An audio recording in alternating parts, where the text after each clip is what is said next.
fighting to breathe.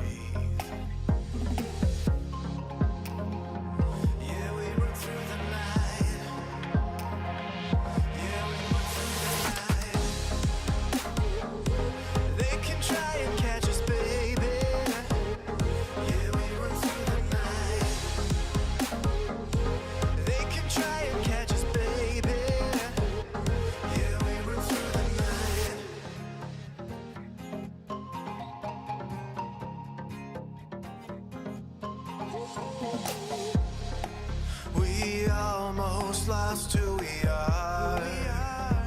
Now we got a fresh start. The pieces in the puzzle no longer falling apart. Yeah, we run through the night. Yeah, we run through the night. They can try and catch us, baby. Yeah, we run through the night. They can try and catch us, baby. Yeah, we run through the night.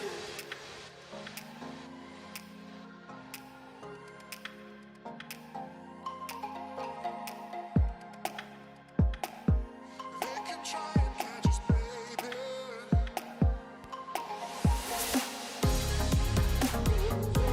They can try and catch us, baby. Yeah, we run through the night. They can try and catch us, baby. Yeah, we run through the night.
I can make it look easy.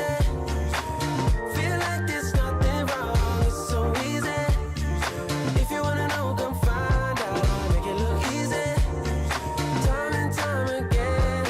Do it like this, like that. Can make it look easy, easy.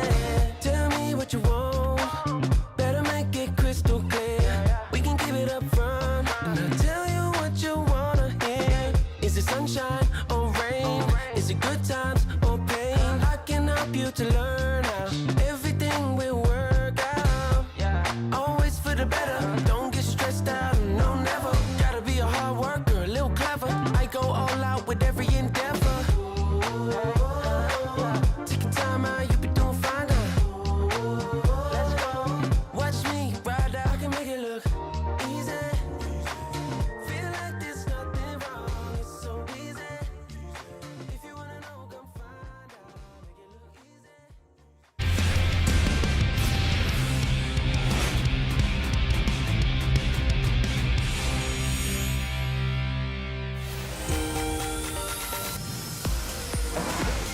I'm not original Sarah Kim. I thought he kept the name, but never mind. We've got now Sponge 다 뺏어 오케이. 풀 써봐. 짱공 살짝 봐줘야 될 듯? 아, 맞아. turning off the light. Doesn't want his friends to see him die, I don't think. But never mind, they turn it around, and Sponge is still alive. And Clear might be able to get the kill, but never mind, he's not even able to do Well, let's see if DNS can have this one miracle steal. That one crazy chance. Charvel has flash. 달려 나올 때 쌈보는 거야. 야, 볼게. 보자. He does going on everyone. Peter gets in there. The DNS open. They're gonna wipe them off the rim, and you are never snowballing enough against this team. They've been. Has been able to find some great angles before. Shabel as well. And 이번에. 볼게 얘들아. Nothing three! Hoisted into the sky, and it's the steal! And so it's the guaranteed goal. The Bros just blow them up. Duda going to be chased out. The curtains have been called, but Dom, I'm sorry, but I have a feeling it's the end of the show for DNS and the Bros. Yeah. A bit less aggressive than Trovy's rise. I feel is again. I think he's basically just accepting that we'll need to use that teleport to get back to lane. He's not going to be able to win first trades. Speaking of first trades, Yeah, Dura taking a lot of damage here, but now Ruler is arcane shifting forward. Smash's in a lot of trouble. Ruler's just autoing him down. The flash has seized. Oh my god! Okay, Ruler! He flashes to be able to line up the shot. They have said finesse. They're pushing the bottom lane right now, which leaves them a little bit weak elsewhere.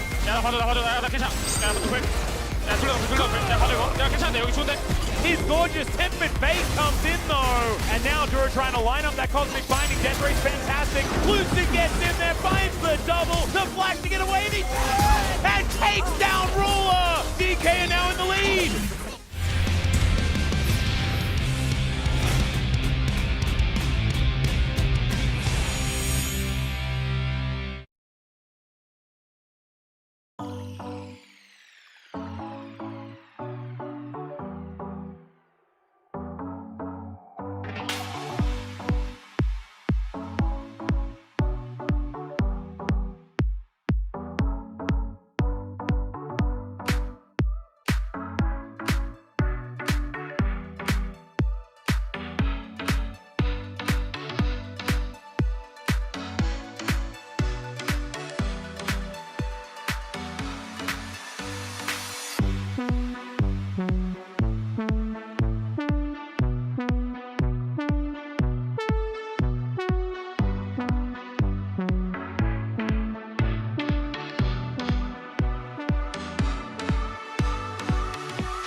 to go.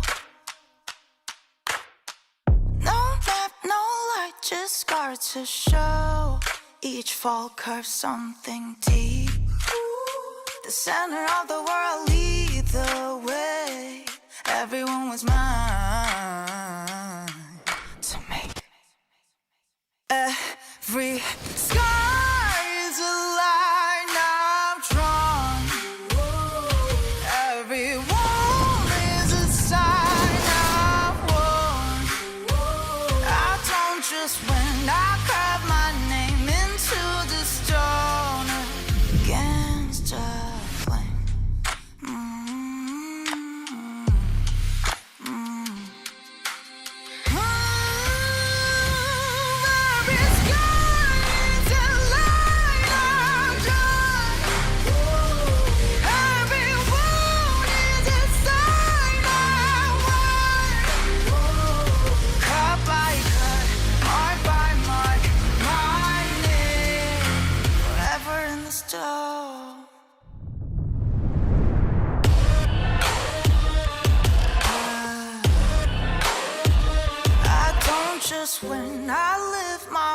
back into the storm.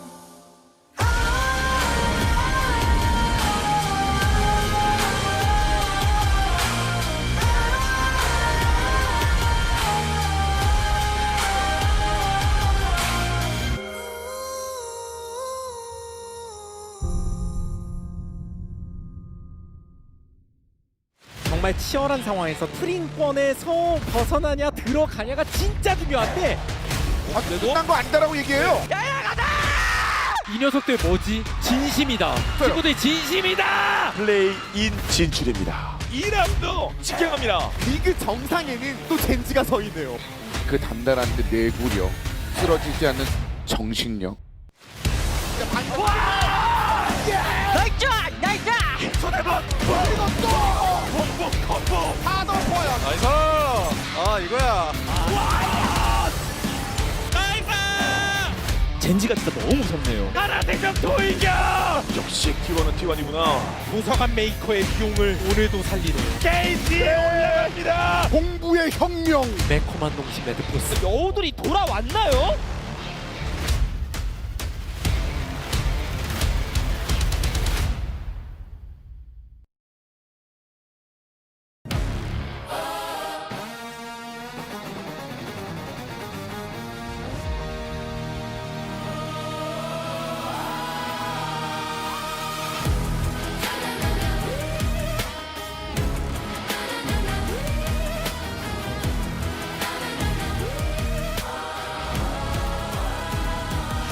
Eyes in the dark, 모든 것을 봐. Cross realize when the shadows fall. Cold hands on the stake, 겁나지 않아. 우리 보면 all black when we come around. 주저앉고 let the cold sink in. 어둠 속에서 when we begin. 칸을 뒤집어. TX 이겨. Upside down, X marks don't move. 영심 파이팅! 어둠 속으로 이겨줘! burn down. 기도했지, no answer came. Hello and welcome to the LCK. We are back here for play-ins the second day after yesterday's marathon, and today probably holds more of the same. I am Valdez here with Ox. How are you doing today, Ox? I'm doing pretty good. Long day yesterday, and I'm ready for a long day today as well. This one, I feel like there's even more stakes. This is a knockout match. We saw Pro narrowly lose yesterday. They have a second chance. These teams do not get that luxury. Nongshim against BFX, loser will go home. Yeah, and I think if we've learned anything up until this moment is that we never really know who's going to win until we actually make it into the knockout rounds, and this is definitely one of them, as you mentioned. Whoever loses today is out. Whoever wins has to play Bro tomorrow for that final 6th seed in playoffs, and that's really what play-ins is all about. Of course, it's Nongshim versus BNK Fear-X here. It's a tough gauntlet. You know, Nongshim against BFX, two teams who had pretty decent records in the Rise group. Nongshim actually having tied best record with DNS at 5-3, really came into their own to get to this position. But then Bro, who narrowly lost against KT being the next match, does make it tough. Clear said, sure, we lost today, but next week we will end them. Look at Sponge's mess. We'll 3-0 them. Clear is so tall, he's basically a lamppost, and I'll snap that lamppost in half. You know what? I should have used that on Chronicle when he was here. That's such a all-timer line. That's so good. I think we're going to have to hold on to that one.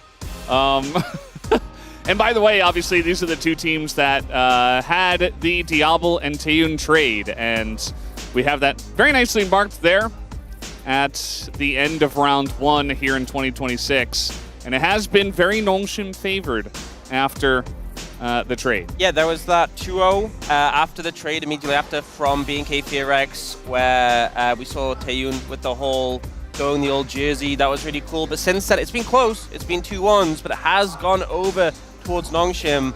And I feel like they are coming into this matchup favored as well. But we'll see what the Preds say. The Preds were very fun yesterday, and today they are going to be also very close. We do have some 3-1s in the chat. You and I are both Nongshim Red Force, actually. You go for 3-1 Nongshim, and it does look like... Wow, the entire Korean side. On the Korean side, it is all Nongshim, as you mentioned, but also there's more 3-1s for Nongshim, even though Atlas and I did join you in the Nongshim vote. I think on the global side, I think there's a lot of belief in the bot lane. Taeyeon and Kellen have done some really great stuff. I think for me, it was really Scout being such a big factor. Scout's form was pretty incredible in round 3 and 4, and I think Vikla has been struggling. He's kind of moved back to that more utility role for the team. But I think if you're playing utility and you just kind of forfeit in the strength of some of these mid picks, I think Scout will just eat you alive. That's my main concern for BNK Fearex. We've seen Vikla have some really high highs this year, had some phenomenal plays in the LCK Cup, but I think his form has varied quite a bit. And right now, I think there's a big form difference in the mid lane, and we need Vikla to level up if he's going to match up in a Scout. Yeah, I mean, especially in a best of 5 where we already saw champion pools get tested yesterday as we went all the way in Fearless. And for me, it's also, you know, I'm a Nongshim Red Force voter, but I also think that in the jungle, Raptor has been very good. There have been times where he was very off, but then he immediately bounced back, which was nice to see. And I think at the moment, his form looks better than Sponge, so I think that's another angle if you're a BNK Fearex predictor. I think it's going to be close. Like, I went 3-2 Nongshim. It could easily be 3-2 BNK.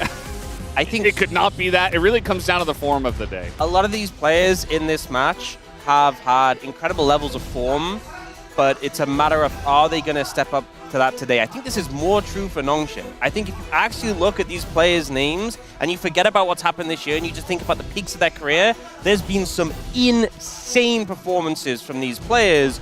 But right now, not everyone is playing at that level. Not everyone has that level of consistency we're hoping for. If they all come together, it's a terrifying team to play against, but we need to see what level they're playing at today. And on the other side, you know, I talked before about Vikla has had varying form, but I think Raptor and the bot lane are really the core of this team and the real strength of this team. So they're playing well. I think they'll put up a big challenge for Nongshim.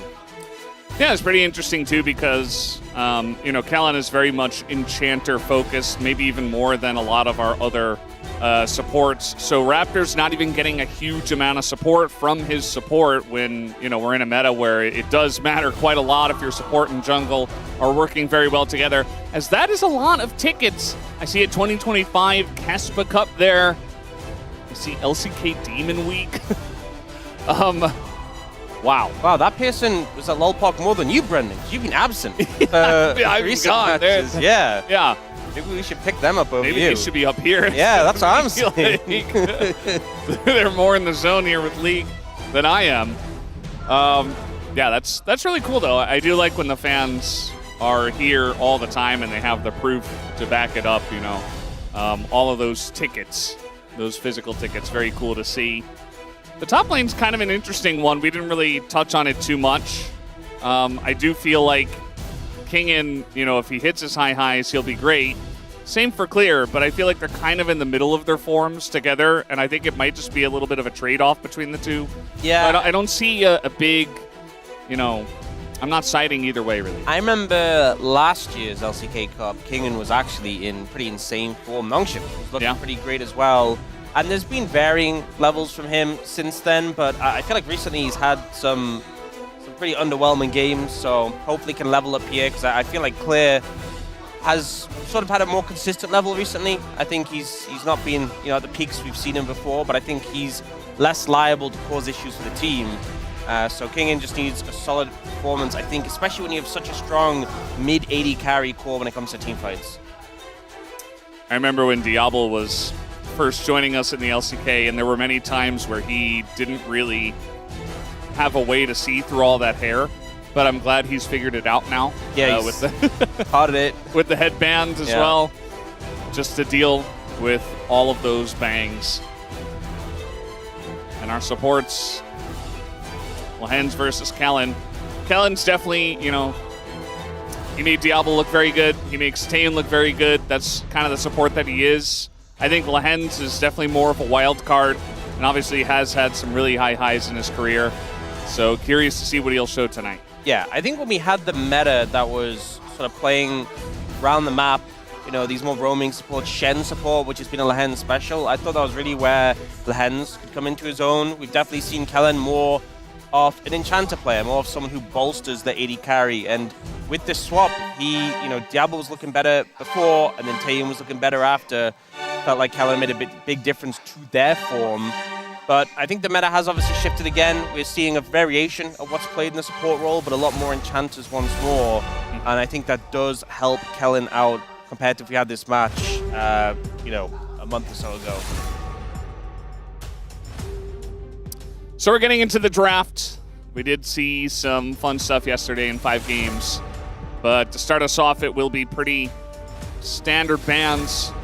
Even a lock ban is going to be thrown in here pretty early. Probably just Orianna as the 3rd ban you'd expect here for BNK FearX. Some of the things that have kind of been let through are the likes of, Ezreal sometimes banned early. The other day we're getting a lot of Lee Sin banned, actually in the early rotation. So see what they end up looking towards. I assume it's Orianna, but they could go in a different direction. They actually banned the Ryze here. Interesting. So presumably Scout is just going to pick up the Orianna, and then the question is, what is Vikla willing to play into that? I do think earlier in the series, given it's a best of 5, given it's fearless, letting something open like that and removing it and seeing if you can beat it can make a lot of sense, especially because this is Nongshim's game with right of first selection, so they have a little bit of an edge anyway. And it looks like Vikla's continuing that theme of just playing these more utility picks. Picks like the Lissandra, the Annie, and the Galio have been his forte recently, kind of akin to what he was playing in 2025, and they'll lock that in with the Lee Sin, so CC's set up for that. Instantly, Diablo comes in with the Jhin, and they go for the Camille as well, which is a flex.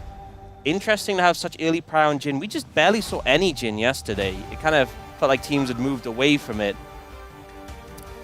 Yeah, I think Jhin is still pretty strong, and if you pick it here, your entire bot duo, you only get to respond on the side of BNK FearX with 1 if you are going to. I would assume maybe they go for a top laner here and just say, we'll ban stuff out for clear. And with Jace being still available here in game number 1, definitely a good call. A chance to pick up Jace and then ban any matchups that you're really scared of. They might just put the Camille in the top lane, but that's, potentially just a better situation than playing into something like the Olaf or the Yorick. So they'll start hammering away at those. And as for Nongshim Red Force, the Camille does well into things like Ezreal, but I feel like Ezreal should still be on the mind, and they are just going to ban that one away.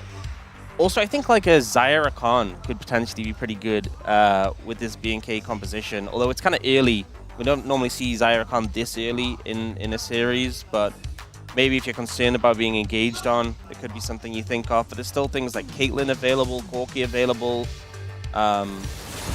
even a Ziggs in theory, although we've seen the mage priority definitely fall off. They go for the Pantheon ban here, not seemingly as concerned about a Yorick. And we've seen some of our top laners doing pretty well into the Yorick, in all fairness, with the Jace matchup. And obviously, Yorick not the best team fighter. Yeah. It's funny how over time we've really come full circle on that. It's like, we have an answer to the Jace. No, not really. The Corki is going to be banned here, so that's 2 kind of slippery AD carries that are off the cards, and you mentioned the Caitlyn. We'll see if Taeyeon heads in that direction. They could go for something like Cape Bard, but I kind of feel like having a good initiator with the Galio can be really high value. There's still a lot of combos though, like the Yunara, Lulu's available, Ashe Seraphine, there's so many, but I think Caitlyn's going to be the lock-in here. Matching the range of the Jhin a good amount, and then for Nongshim, question is where? Are they just going to put the Camille in the support lane? They're going to take the Shen, so presumably it's going to be that Camille top and Shen support. This is a bit of a Lehen special. And the Jarvan, so insane amount of engage on top of it all. A lot of dive can go in, yeah, on the Camille, the Jarvan, the Orianna ball on top of it.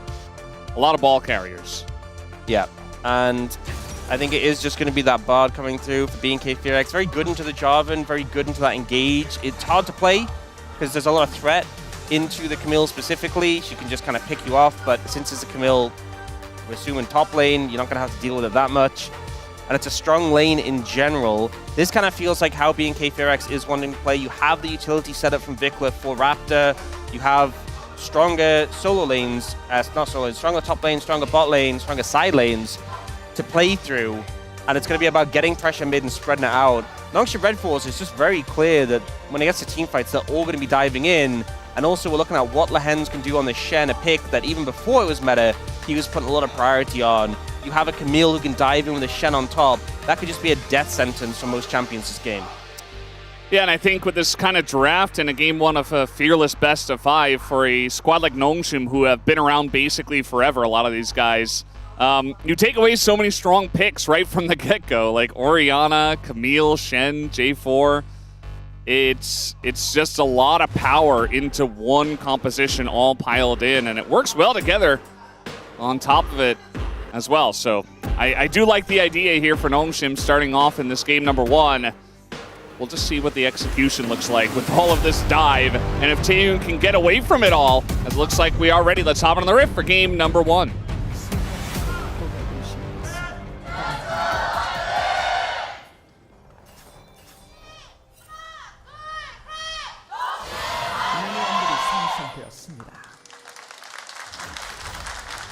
Alrighty, game number 1 of play-ins. And for you guys who are not here at the start of the broadcast, this is a best of 5 that if you lose, you are done. That's just it. You know, you made it here. You made it this far. You got a spot in play-ins, but if you were not one of the 2 teams yesterday, you do not get a second life. If you win, you have to face Bro tomorrow. If you lose, you are out. So a lot of pressure onto both of these squads. It's not going to be easy, especially with Bro bringing it to 5 yesterday and looking quite strong in their own right. Interesting, Diablo go on the heal, because Lehens wants the ignite. They want that extra kill pressure. Nice double stun there by Kellen. But especially because Taeyun has the cleanse, and Bard is just generally an easier target to hit, they might just look for Kellen. With the ignite as well, the heal is pretty low value. So Lehens sees a window, I'm sure he'll go for the kill. Right now, though, playing ranged melee into double ranged, the pressure advantage in favor of BNK FearX here in the bot lane. Yeah, there was also a bouncing grenade. I noticed it only hit 1 minion. It didn't actually bounce onto the ranged minions. Just a grenade, then. Yeah, the bounce. Yeah. Oh, it didn't bounce. Then it didn't really bounce. Yeah. Then it's just a grenade. I mean, it kind of bounced on the head of the one that it hit, and then it was like, I want to bounce more, and then it just kind of felt a little bit sad, I think. I'm just looking for an angle here, but I don't think we'll find much. It's a good ward in the river there. Too. Yeah. A missed window here for Nongshim, and then Sponge kind of has to recall and head to his topside camps. Does mean Raptor's going to have a little bit of extra time here. His first clear being completed, and they have the information as well because they spotted Sponge. They'll know exactly where he's going to be right now, and it gives Raptor some potential free time. I will say, I feel like for BNK FearX, you really want the Caitlyn and the Jace to be strong. Especially the Jace. I feel like into the Camille, we've seen low economy Camille still be effective. It's been played support. And obviously you'd love your Camille to be strong, but if you're not, you can still just kind of jump in and ult Taeyun, and if you trade 1-for-1, your job's kind of done there. So I think that's the thing, is that Nongshim has a lot of threats that can look to trade their lives with the carries on BNK FearX, and if you lose clear a Taeyun, it's going to feel pretty bad in fights, and definitely want them to be strong. Now, Diablo taking a very heavy trade there. Yeah. Set up by Taeyun. He's like trying to step up into the wave before Lehens is even there, and even with Lehens, I mean, Kellen is playing this Bard lane so well. Like, this guy has been just performing better and better the more we see him, and it's making Diablo's life so difficult, and Lehens' life as well when he was there. Diablo's going to be okay to farm under turret, but taking a trade like that is never going to feel good. He did go back and buy a call. He also burn heal just to try and stay in lane for longer. Lehens throws down a ward in that tri-brush, which is honestly important because Diablo is at the sort of health range where dive was a potential prospect, but BNK FearX don't look for it, they don't try and set up for it. Raptor's happy to reset, pick up a pickaxe, and return to the top side of the map. He did get both Scuttle Crabs as well, thanks to Sponge spending a bit more time in the bot lane. Yeah, so far things looking pretty good for BNK FearX. Even in the mid lane, you know, the Galio response to the Orianna this early on is just going to be able to match and even get a push in, especially with Sponge not really being in position. Vikla also even canceling the back of Scout, so very annoying, the Scout there. All 3 lanes struggling right now. Struggling in terms of pressure. And it's going to get better as the game goes on for Nongshim, but they're just not having a good time right now. We also see bot lane, Diablo picking up boots and a call, and Kagan has that pickaxe and Peacemaker now chunking on the back of that. I think the sooner Nongshim can kind of break away from the standard lanes, the better. If the Hens can be freed up to go for a roam, try and impact the map. Not quite yet, but maybe in a bit of time they go for like the swap we've seen, setting the bot lane up to top. I think both of these can be good ideas for Nongshim to kind of stray away from this. I think one problem though when you're playing into a Bard is it is pretty hard to just solo lane as an AD carry, because you can always take those paths with the magical journey and challenge you. And Raptor has just been full clearing, and he goes for a second full clear. He goes immediately onto the Drake here. And you see that Sponge knows that this is a possibility, but I do wonder if they're really able to challenge this. I mean, mid is winning for BNK FairX, bot is winning for BNK FairX. Also, Raptor has the Smite upgrade and Sponge doesn't. So there's literally zero chance of stealing that away. It would just never happen, especially into Lee Sin. So Sponge notices that, backs off, and this is kind of the trickling sort of ramifications from Sponge going for that early gank, losing the double scuttle, Raptor being ahead of the curve when it comes to jungle smite progression, and now is also level 6 compared to Sponge's level 5. So now you just can't really engage with him at all, because having that Dragon's Rage in an early skirmish is so much power. So we can see they're moving up here just to secure the top side scuttle, and Sponge just has to go back to his own jungle, unable really to make anything happen. It's kind of crazy. I mean, they fast push mid to make sure that Vikla can come over and help for the top scuttle. Even Kellen was there.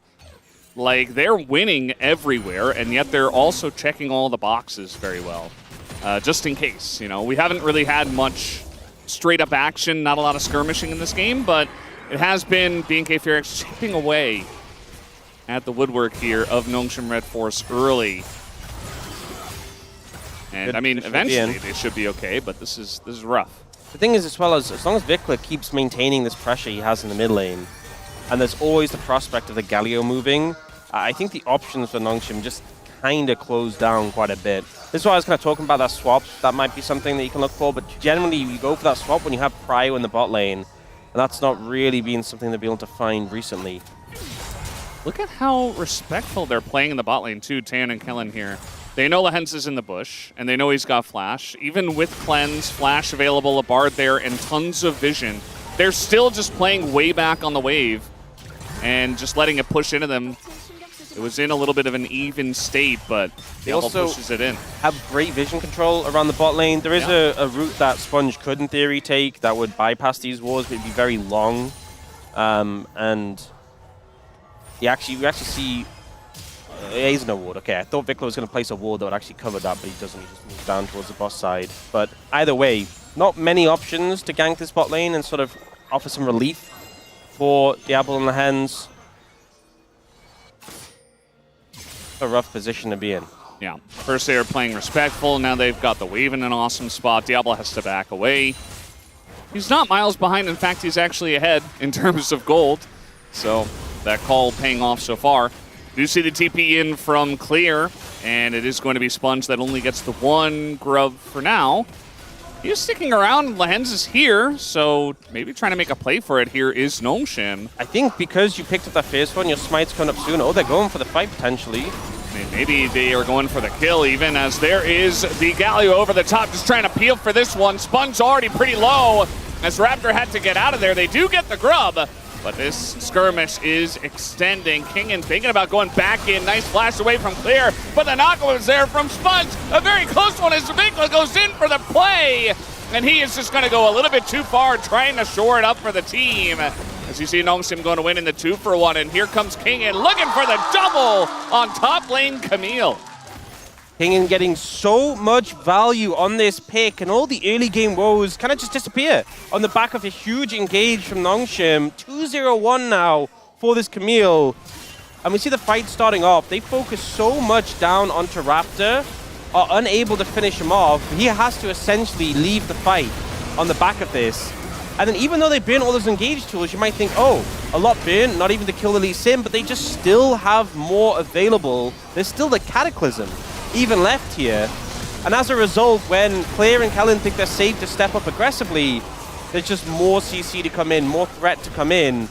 Even in this last moment, Scout goes for the damage here on a Kellen and Kingen just follows up. It's like there's never an end to who can dive you, who has the cooldowns available. And there really isn't when you have a comp like this. It's if they get ahead, it's very difficult to get away from because on top of that all, they have a Jhin. We didn't even really get to see the Jhin in too much action in that one. I think he was just farming bot or something. And if you've got that for more pick, it's going to be very difficult if BNK FearX get behind, which after that play, they are 1,000 gold behind. Yep. And they only got 1 grub as well after all of that. So a big try at getting that objective.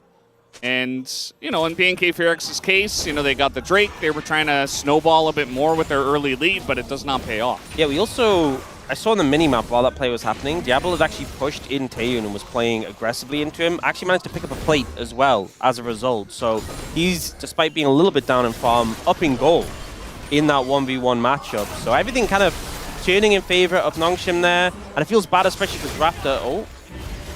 All right, they're going to have a Shen coming in here. And no curtains just yet, but Diablo just trying to get a little bit closer. They're trying to lock down Raptor, who is going to dash away, but the follow-up is just there. They can't get away from them as the heroic exit does come in from Vikla, and he will survive. But man, it is difficult right now against this Nongshim comp. Yeah, ended up just hitting a limit in terms of the CC available to keep Vikla in place. But still managing to pick up another kill on the Raptor. Raptor had such a good start. Was on track to get a really early first time completion and be able to leverage that strength. Sponge now ahead in the matchup, despite being down down 4 camps. He's ahead in the matchup, so a great recovery from him. He's not going to go for that one. Vikla has been doing a lot of low health farming here in mid. Yeah. Really making me worried for him. Getting to the point where Scout can really start to chunk a lot more points in the abilities. And we see here, Raptor was actually kind of looking for the play here, but you can see the state of the river where, well, I mean, the Shen just ults in, but was closer anyway, and Diablo is always able to assist from afar with the ult. And we see Vikla honestly doing a good job there just to wait and make sure he can get away without any CC responding. Seeing another fight immediately come through. Yeah, they're in a lot of trouble. Kellen, I mean, he is going to get in the magical journey, but Lehens goes for the follow-up, gets the kill there. As now this Jarvan, he looks low. Raptor trying to get the kill, but he's got so much backup now as Lehens is going very deep for this. They do get the kill on a Raptor, but now we have the rest of Nongshim following up. A very messy fight so far, but Nongshim are not going to back down from any of it as Taeyun just gets assassinated. Nowhere for him to go. Just trying to play Caitlyn, and he's not having fun. These skirmishes, even in moments where we see BNK FearX answer back and kills, there is never a limit to Nongshim's dive, and they just keep going in. Just when you think you have a moment to breathe, Kingen flies in from the top rope and just takes out Taeyun and gives them a win again in another fight here. We'll see the replay. So it starts off being jungle and support matching up. They get so much damage down onto Kellen here, and Lehens just follows through. I think it was actually the Deadly Flourish and the Ignite that killed him off there. And then here, Sponge gets really low, and it starts to turn around a bit after they kill the Hens, after they turn onto Scout here. But then Kingen comes in, jumps onto the Jace, guarantees Clear is dead. Immediately after that, turns on a Taeyun. And it's just like, you can't function as an AD carry. You can't just freely hit against this team comp. Yeah, I mean, that's essentially the crux of the draft idea here for Nongshim coming to life. I think, especially from ahead, it looks so oppressive because you just get to press all your buttons with no recourse, basically. Why, what happened? Diablo picked up a different lethality first item to what we've typically seen. It's they have the Hubris coming in. Hubris? In 2026 League of Legends? I mean, I feel like if you play a lot of solo queue, if you play a lot of ARAM Mayhem, you'll have seen this item a ton. Of course. But not really an item we see that much in Pro because it's conditional on getting kills to stack it up. And even just getting a kill for it to be active. Well, I think they're going to be getting some kills here. Yeah, I think it ties in with what they want to do. Clear's in a lot of trouble. A lot of flashes trying to follow up here as he tries to dash out of the Bard ult, and Sponge will eventually go down. We also had a kill on the Lehens up here on the top lane. That is a nice dodge on the Shockwave from Raptor, but now he's just really close to the Orianna. Not having a very fun time there. Another root comes in as Diablo from miles away is getting a lot of value here. As now Vikla gonna try to TP out of this one, and the ult just stops it at the last second.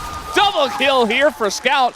As BNK Fearx, they're trying to match this tempo. It's not looking good, though. I feel like Kingin and Diablo, both of them, just it doesn't matter where they are, they'll be there. They'll turn up, they'll make an impact be known. Diablo, with his Deadly Flourish, he just keeps connecting onto the right target at the right time, and Kingin just flying, he's everywhere. It just feels like he's everywhere. It's like we're seeing a support Camille, except he's level 12. He's the highest level in the game, and he is gold. Too. Yeah, it's crazy. It's so powerful. So we see this, Lehen's getting chased down, the Sonic Wave connects despite the flash, and then we get the ult to finish him off. So not having the ult here when going for Scout, and because there's no wave, the Galio's actually cut off. It's a good dodge away from the Shockwave, but then Raptor realizes, oh wait, I actually need help here. The Deadly Flourish comes through, doesn't see it coming, and then Scout's able to clean it up. And then once more, Kingin just flies in just in time to get the ult as well. Yeah. And this was that play on the bot side where Sponge did die. The bot ult comes in to try and save, but it's a little bit late. They're trying to fight again. As the kick comes in on a King, and that was very nice, actually, to set that one up. We also had Rift Herald up there as Vikla may be in a bit of trouble here in mid, but he does have Flash, uses it, and dies anyway. As they try to get on a Lehen's, Raptor not going to hit that one, but a lot of push up in the top lane here from BNK Fearx. This is like the bloodiest game we've had all year, honestly, in the LCK. I mean, we've had some that are up there, but this is definitely one of the bloodiest. And I think Nongshim are happy with the pace and how things are going. BNK Fearx have answered back, getting that shutdown under the Camille. Pretty massive. Big influx of gold there. This is just too many members, really, for Kingin to deal with. And even though we get the Shen ult coming in, this doesn't really get Kingin to safety. To kick back under the tower, take it out, and I believe it was Clay who picked up that gold. So he's actually up in gold in the matchup. No, it was actually the Caitlyn who got it, so... And then here, I think Vikla, when you see the fourth shot ready on the Jhin, I think just hold the flash. It is what it is. Yeah. Could have flashed earlier and look, as we got well. the hubris stacking. Wow. There we go. Yeah, we knew he was going to get kills. And, well, there is a 1 in the kill column. So he's I mean, Jhin having fun with scales so well with AD since you have so many multipliers. Yeah. Like, this is the sort of item that is so feast to famine. You need to get the value from stacking it up. You need to be able to, ideally, because it lasts 90 seconds to buff, ideally the game is just a series of kill after kill after kill, so you keep it up constantly and keep stacking up. That typically isn't how LCK matches go. That is definitely how this match is going. So... yeah, and it's Nongshim's whole MO. Like, this is all they want to do is fight. And now Taeyoon is like, please, I just want to play Caitlyn and have some fun. Well, you're not having a lot of fun in this case as a double kill comes in for Kingin. And Lehen's gets rooted, but it doesn't matter. They're just diving turrets. They can kill you anywhere.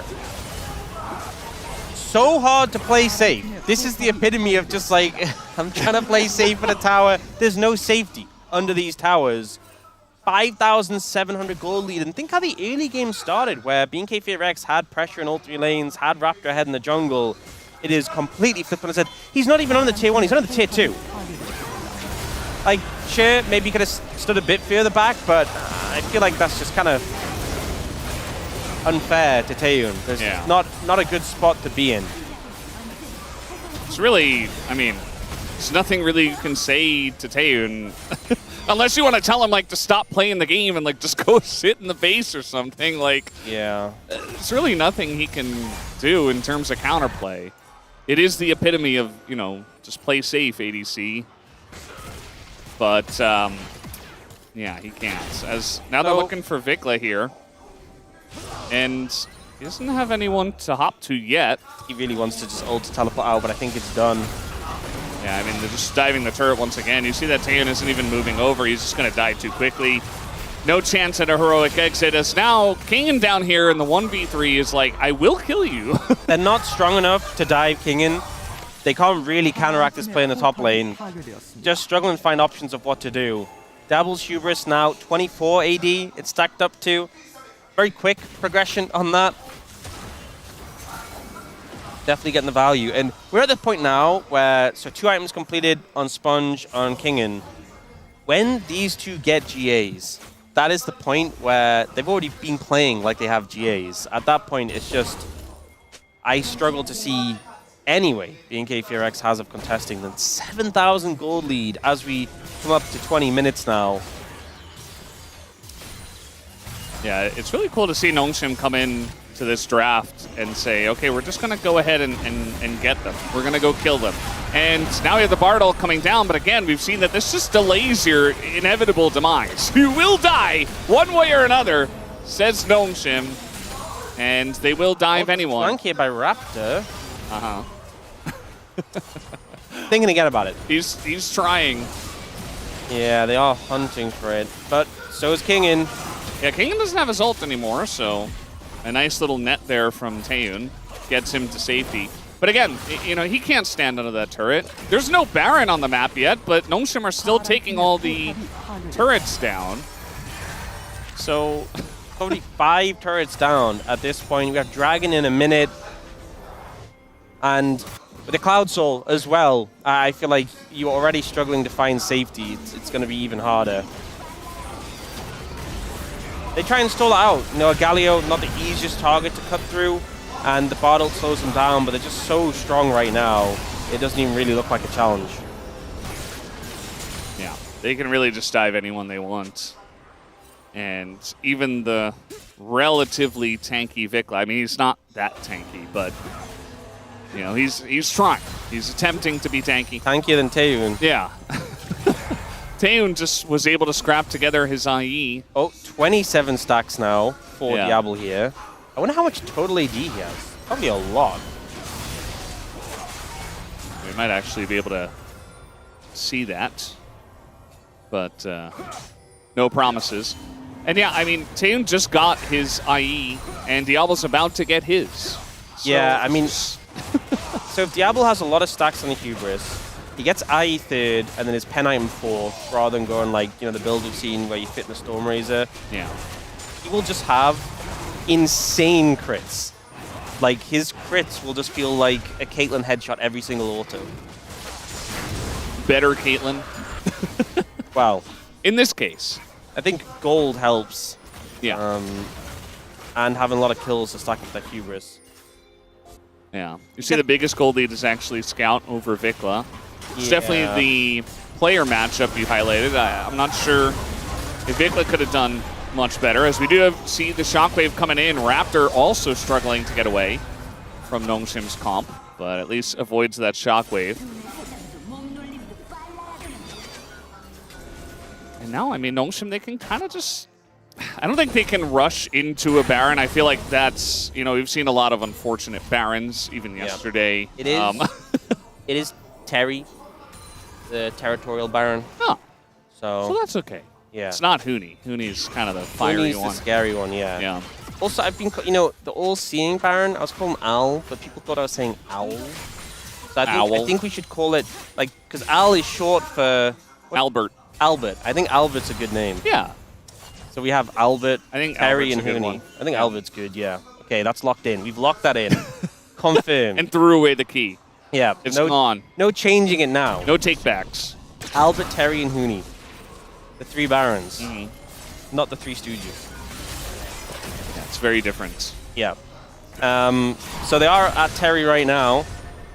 Raptors trying to fish for any opportunity to contest this one.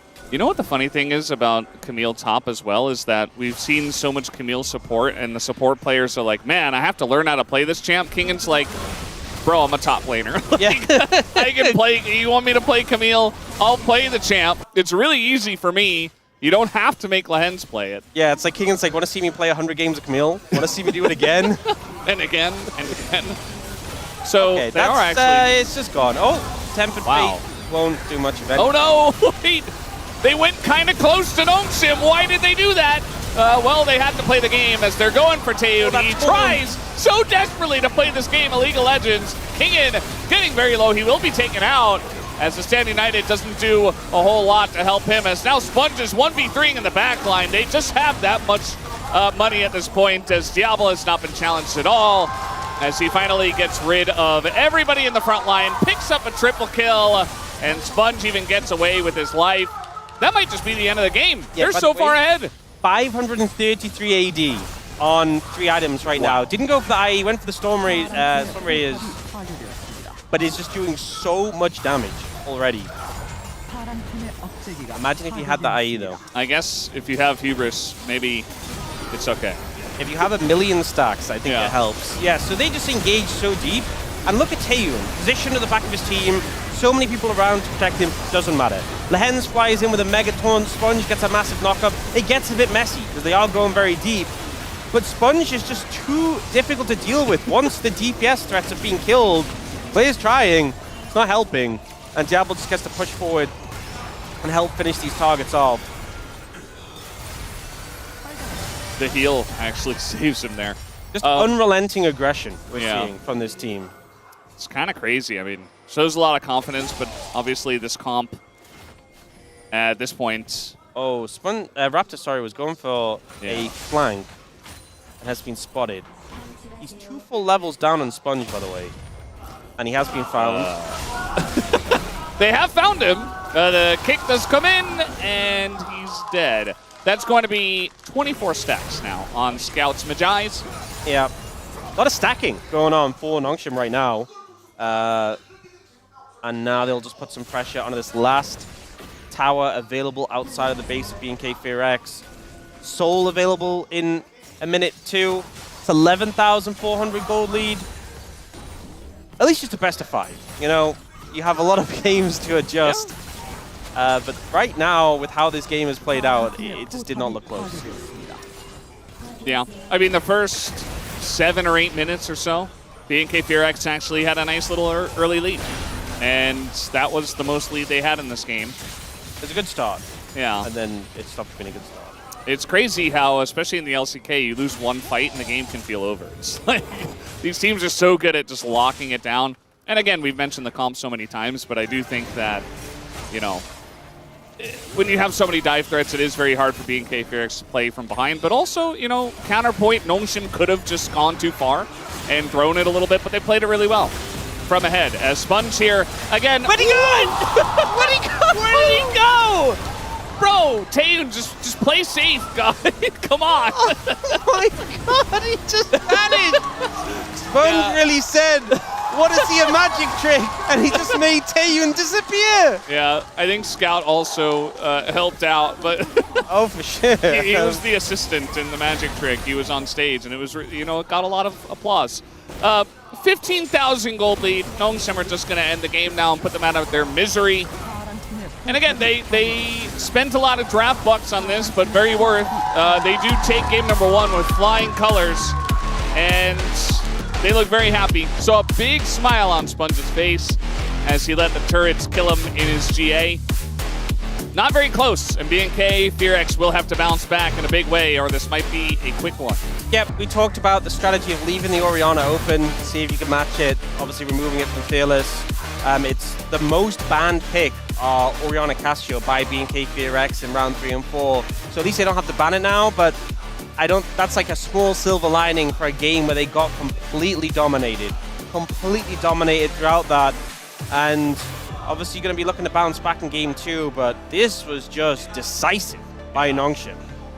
That was the most animated I think I've seen the coaching staff of BNK FearX as well after a game. I mean, that they were pointing at the last play. We're saying, Taeyoon, you need to play safe. Poor Taeyoon, man. He did not get to play League of Legends this time. Bit of gray screen simulator, but again, it wasn't his fault. There's nothing he could do. Nongshim Red Force coming out really strong. Emphasis game on the one. force. Yeah. There was a lot of force there. And they were seeing red as well. They were just going in. So 1-0 here for Nongshim. We'll see what happens in game 2 after the break.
한번 공포해라 이번에 프리스니까. 아, 열렸다. 카메 빨리 왔다. 여기 좋아 여기 좋아 여기 좋아.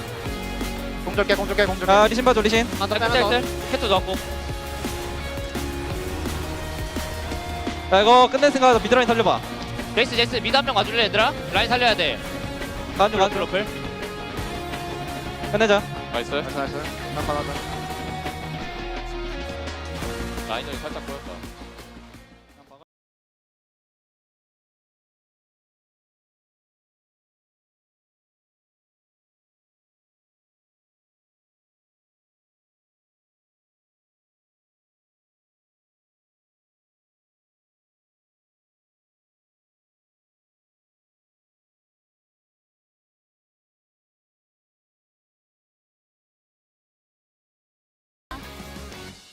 우리 틴틴 우리은행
Red Bull gives you wings.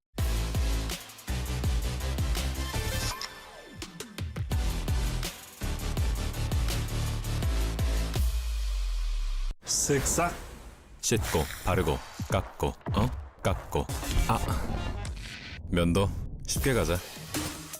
부드럽게 쓱 매끈하게 싹 면도 쓱싹 해치웠다. 질레트 랩 스팁 클렌징 바 쓱싹 씻고 바르고 깎고 깎고 면도 쉽게 가자. 부드럽게 쓱 매끈하게 싹 면도 쓱싹 해치웠다. 질레트 랩 스팁 클렌징 바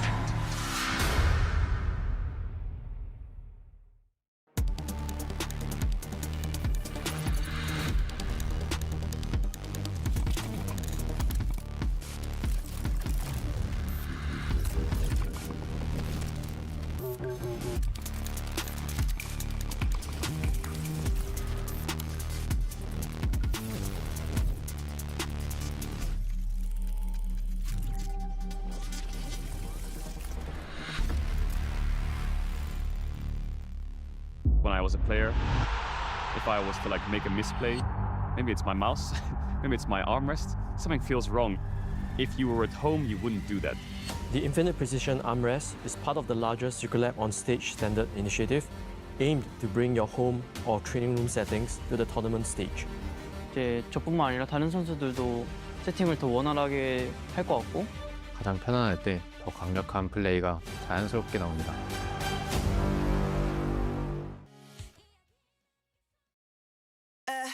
Every sky is a line I'm drawn. Cut by cut, mark by mark, mining forever in the stone.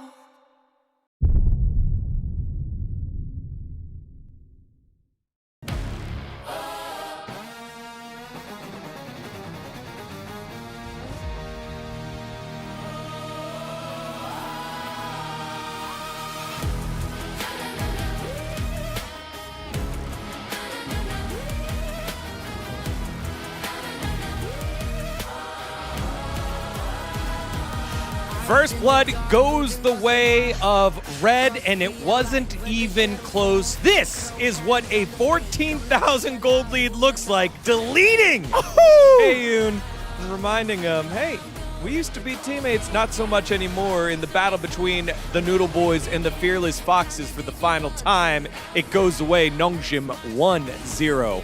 Welcome back to the LCK Play-Ins. Digon here alongside Huni and Wadid. And what a way to start it off here. Nongshim Red Force leaving no doubt here in game number 1. What a stomp. And it was just that one-sided, man. It was not even close. Yeah. I mean, I think it all started from the draft. I think it was kind of one of the disaster that it could possibly happen. For me, if you do the draft for the game 1, you should have some kind of like purposes, right? When you come into the draft. But for me, like BNK Firax had no idea what's going on here, because if you're giving up the Orianna, which is one of the like great mid laner that you can get for the blind pick, then you have to get something out of it. But I don't feel like they got anything like in their team comp. And also giving Nongshim Jarvan on 5th, not having them the advantage on the jungle pick, also doesn't make any sense. Yeah, I mean, it's really, I would say, like, lack of the pre-plan, right? Like, I think I really liked the taking away the Camille pick as well, and then you actually have a Shen support and also J4 against Jace, who's like really mobile. Like, I think it's only that works, like the Kate bar has to stomp the Shen line, otherwise Shen just get level 6 so freely, and J4 is not getting punished early, and the Camille's just gonna get level 6, and even though he was like, she was like the 10 CS down, 15 CS down, like EXP was actually down, but doesn't actually matter because it's gonna be so much really easy for the Camille to play it out the whole game. Yeah, if BNK wanted to use the Galio into Orianna, then I think they should have just picked the Camille Galio right away and then like pick jungle on 3rd to kind of finish their top side. But yeah, it didn't happen. Yeah, I mean, if you just look at BNK Firax's draft, it looks like they picked what they wanted without thinking about what was going to happen on the opposite side. We're going to try to outplay you with the Lee Sin. We're going to blast you through the bottom lane because Taeyun has Caitlyn. And I think a very solid draft came to fruition here as we take a look at some of the plays. We start off over at the Grub fight early on. So no kills until this point. And I think everyone knows what's gonna happen if Camille and Orianna Jarvan is on the Grubs fight here without any getting harassed in lane. So I feel like it was just such an easy setup for Nongshim. They kind of backed out, repositioned themselves with the combination that they have. So they're just gonna go in with the Camille ulti and Orianna ulti on top. Initially, they didn't really finish the target, so I thought they could fight back, but Lee Sin was too low already. Yeah, I mean, usually you use actually these so many of the single target ultimated and actually not able to finish off. Usually you lose, but actually you have a Shen support into Bard, and the fact that you have a Camille top into Jace, based on the scrimmage, it's from the draft giving you the strength. There's so much different already. The gap was so huge, even though you actually misplayed a little bit. It didn't really actually matter for the fight. Yeah, very solid play. And then from there, Nongshim never really looked back. It was consistent throughout. They kept the pressure on. And at the very next fight over at the blue buff, it goes the way of Nongshim yet again. And this was the balloon that really took off from here on out in terms of the gold lead we did. So at this point, on cooldown, you can just run into them. So basically, that's how their comp works. Jarvan goes in, Shen is here to help you out, and also you have Camille Orianna to finish that off. So I feel like it's just like you can't really fight back. You don't have the damage, you don't have the combination. If they could be able to punish the Orianna in lane with Galio, Bard, and Lee Sin, then that could work. But here, it's just impossible. Yeah, I mean, also it matters for the tempo too. Like Nongshim was so ahead on tempo, like they were ahead like 10 seconds to 15 seconds. That's why they were here to wait for them to actually bait them. They were just basically sitting on the bush. They were fishing enemy team. And also, again, I think the chant was just so strong in this moment. And you want to skirmish as much as you can. Like that's what the Nongshim won. Like I think BNK, they want lane phase as much as they can. And then try to get the turret down, like control objective and playing with the Caitlyn trap.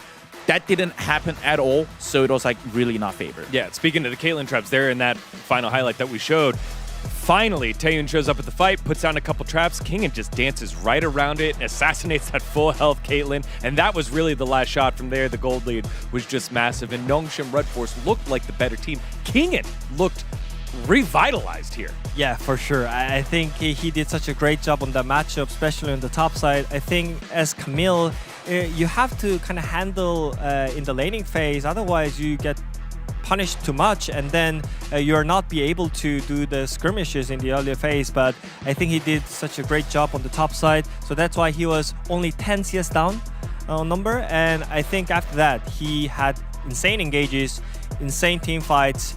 Yeah, it was pretty much it. I feel like you gotta really think about what you want to do in the draft if you're a BNK FearX, because the game one was just completely draft gap. Yeah, I mean, speaking of the draft, I think for the next game, I think it's gonna be depends on how they take it, right? Like it's for sure it's a draft gap. Let's just let it go the first game and let's just focus on the second game. I think the pre-plan and I think where do you want to actually focus on the draft? Like that's gonna be the real key, because I feel like the game one, it wasn't really clear. For me, it's jungle and mid. You gotta really think about strong jungle mid to stop the scout if you're a BNK FearX. For me, take a look at that mop on top of Diablo's head. You see that?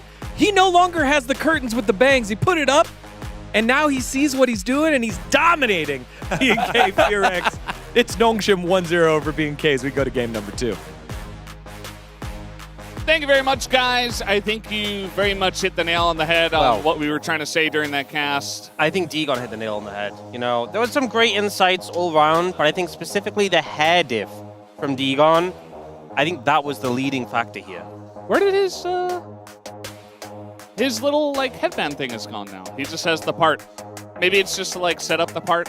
I don't know. Yeah, maybe he's unleashed enough of his power and he just needs to dial it back a little bit. That is a very scary Nex that was drawn there, and this is a very scary raccoon. You can see the fox there. Nex is that is pretty much what terrifying. happened in game 1. Yeah. Pretty much. I mean, that, you know, you could just look at that one fan sign and you're like, oh, okay. Anyway, game 2. Because that tells the entire story. We're going to have first pick here for BNK FearX. Not a big surprise, although I did like what our analysts were talking about in the draft, where it didn't seem like they had a good answer to the Orianna. And if you don't have a good answer for Orianna in game number 1 of Fearless in this current meta, you will not win the game. Yeah, typically the answer we've seen into Orianna is this phase, where you just actually ban it. So, didn't opt to go for that. Vayne being banned very early on, trying to deny that from Kingen, who had a pretty phenomenal game on the Camille. They ban Syndra. They really want Ryze first pick. That says to me, I imagine that'll just get banned, and yeah, it follows pace there. But this does mean a lot of the picks that were taken out last draft already, Vi, Nocturne, Lucian, all still available. Poppy gets banned. I think they're trying to tee up a Vi ban, and then they can get their hands on Lucian or Nocturne, to be honest. I think that's what they're trying to... You ban the Syndra, so they ban Ryze. You ban the Poppy, so they ban Vi, I think is the theory they're going for here. But they ban the Lucian instead. So denying that away from Taeyun. And I think that does leave Raptor to pick up the Vi here, but they can answer with the Nocturne at least, so... But then again, I feel like a big reason for the Nocturne ban in the last game was didn't want to pair it paired with the Orianna. it's a pick we've sometimes seen banned and high proud and sometimes just kind of let to slip through. Yeah, I mean, the other big pick with Nocturne is Lulu, of course. So if you want to go for that, you can just pick this and then pick Nocturne on 3. So really love the setup that they are going for. Could have also tried to opt for like some kind of like Nocturne Nico, but Nico's definitely fallen off. And they get a strong bottom duo by just picking it here. That does leave Ezreal available for Taeyun, and Ezreal Karma will be the answer. Tough lane to play into, especially with the trading patterns, because it's all poke, and Yunara really wants the extended trades, and realistically, Taeyun and Callum will just never opt into that. It is going to be that Nocturne to pair up with the Lulu, so strong team fight, strong dive from Nongshim here, but I think there's good answers from BNK FearX. You know, the Vi does a good job of locking down the Yunara, and Ezreal Karma is going to make lane difficult. This is not a free game for Diablo here. Yeah. It's not going to be as... nothing's going to be as perfect as game 1. Yeah. Where, you know, they have 17 different dive threats. But at least they have, a good setup for now. A comp that we saw work to great effect yesterday and was really popular in the LPL right now is Vi, Rumble, Ahri on the top side. So I wonder if Nongshim will start to trim away some of those pairings, because it just kind of gives you such a strong team fight, such a strong dive threat. And honestly, it was what BNK FearX were playing, I think it was in like 2025 or maybe 2024 where they had that decent run. I think it was, I can't remember which year specifically, but they had a great run on the back of a composition with that top side. We see the Annie banned away from Scout here, a pick that, you know, Vikla's lent on pretty heavily. I mean, Vikla loves his Ahri, and Clear definitely played a lot of Rumble, especially early on in his career. I think it would be a good idea to at least take away one of those picks if you are Nongshim, or at least look to steal one away. I mean, it's interesting that we saw the Cassante ban, because maybe Kingen is potentially setting up to pick the Rumble himself. We know it's a pick he's very comfortable on, but there's also like Olaf available, Ambessa available, and they did just ban Renekton. So, and we also know that Ambessa can do pretty good into Rumble. Olaf just got the ban from BNK FearX. Both Ahri and Rumble still available, and BNK FearX could well look to get their hands on those. See what Nongshim go for here. And it is just going to be that Ambessa, so kind of telegraphing it with the Renekton. And it does make it a little bit more awkward if Clear wants to take the Rumble here. Nasus? We've discussed this so much, but I'm not going to talk about it until it gets locked in. Yeah. You guys did a lot of teeing up yesterday. Only to be disappointed. Yeah. And it's going to be the Ahri. It's just going to be Ahri Rumble. I mean, if you do pick Rumble into Ambessa, it's not the most fun time, but I think it's fine. Yeah, it's a very playable matchup. Yeah. And the composition works pretty well. So, looks like BNK FearX kind of returning to that style of composition they played before, and that is really popular right now. And now for Nongshim, into specifically... Lysandra? I think Lysandra angle is pretty good. Like, the Annie was banned, and Lysandra fills a similar role in terms of being able to lock down the Ahri, having that reliable CC, also hard to dive. But instead, they go for the lock here. I don't like this. Yeah. I don't know. We've seen the lock struggle recently. This is going to be... You know, last game we had the explosive Nongshim composition. Both comps, I feel like there's going to be a lot of explosive aspects to them, right? We have like the Nocturne, Ambessa engage. We have the potential for scout resets. But on the other side, I think BNK FearX, you know, you have a strong bot lane. Ahri is going to be fine in this matchup. Rumble, even though Ambessa does well when she gets level 6 and her Eclipse, is going to be fine. And I think the team comp for BNK FearX is so straightforward in fights. You know, we saw them struggle last game when Nongshim could just run them down, target the AD carry. This time they have an Ezreal much harder to pick apart, and they have the tools to just go forward. Yeah, I feel like the lock in this case very much win more. You know, like they have a lot of ways to go in, a lot of follow-up, and the lock can just throw an ult over the top and potentially get some stuff going. But if you're behind, I don't feel like you have all that much pressure with a comp like this. I mean, you still have that pick potential with the Nocturne Lulu, but yeah, I'm not so sure. I think there are a lot of ways for this comp of BNK FearX to get away. And, you know, they don't have the Lysandra for defensive capability against the really nice pick of the Ahri, Vi, and the Rumble, but we'll see how it plays out. Nongshim looked great in game number 1. Maybe it's B&K's turn in game 2.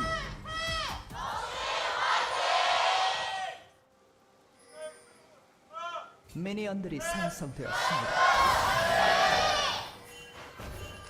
All right, game number 2.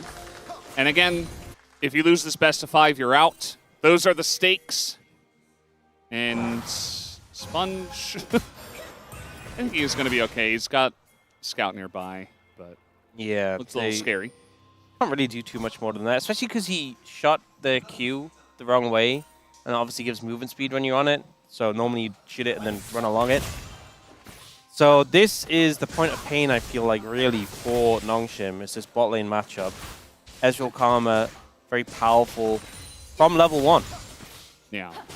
But Diablo is getting his passive stacked up on the wave. If you can find a window where they miss their skill shots and you aggress, you get the heavy trade out. You can do well. It's kind of like Kaisa-esque in that way, where it's like you can go for these very aggressive, almost all-in trades. Speaking of which, Scout has Ignite. Vikla does not. And it's level 2 first. Vikla, I think you should be very careful in this scenario. Scout, you know, he had this very nice game of Orianna in game number 1. He wasn't necessarily the main character, but he did have 24 stacks of Magi's at a very important time in the game. So, trying to relive that kind of insane amount of power that he had in game number 1 with the lock here. But I'm not sure if he's going to have an easy way to get fed in this game. I mean, he's got a lot of pressure in lane already, and the kill threat when he has Ignite and the Electrocute and just like the 3 nails into that empowered damage, it's a very real risk that Vikla dies when he gets to low HP at this sort of level, so he has to be so careful. So Raptor is going to be spotted here by Sponge. So Sponge is just going to go ahead and start the red buff. He has Smite available. I think he just gets it before Raptor even realizes what's going on. And he has so much pressure from mid that Sponge doesn't feel like he's in any threat to do this. Just moves in, takes the red. Raptor's like, what?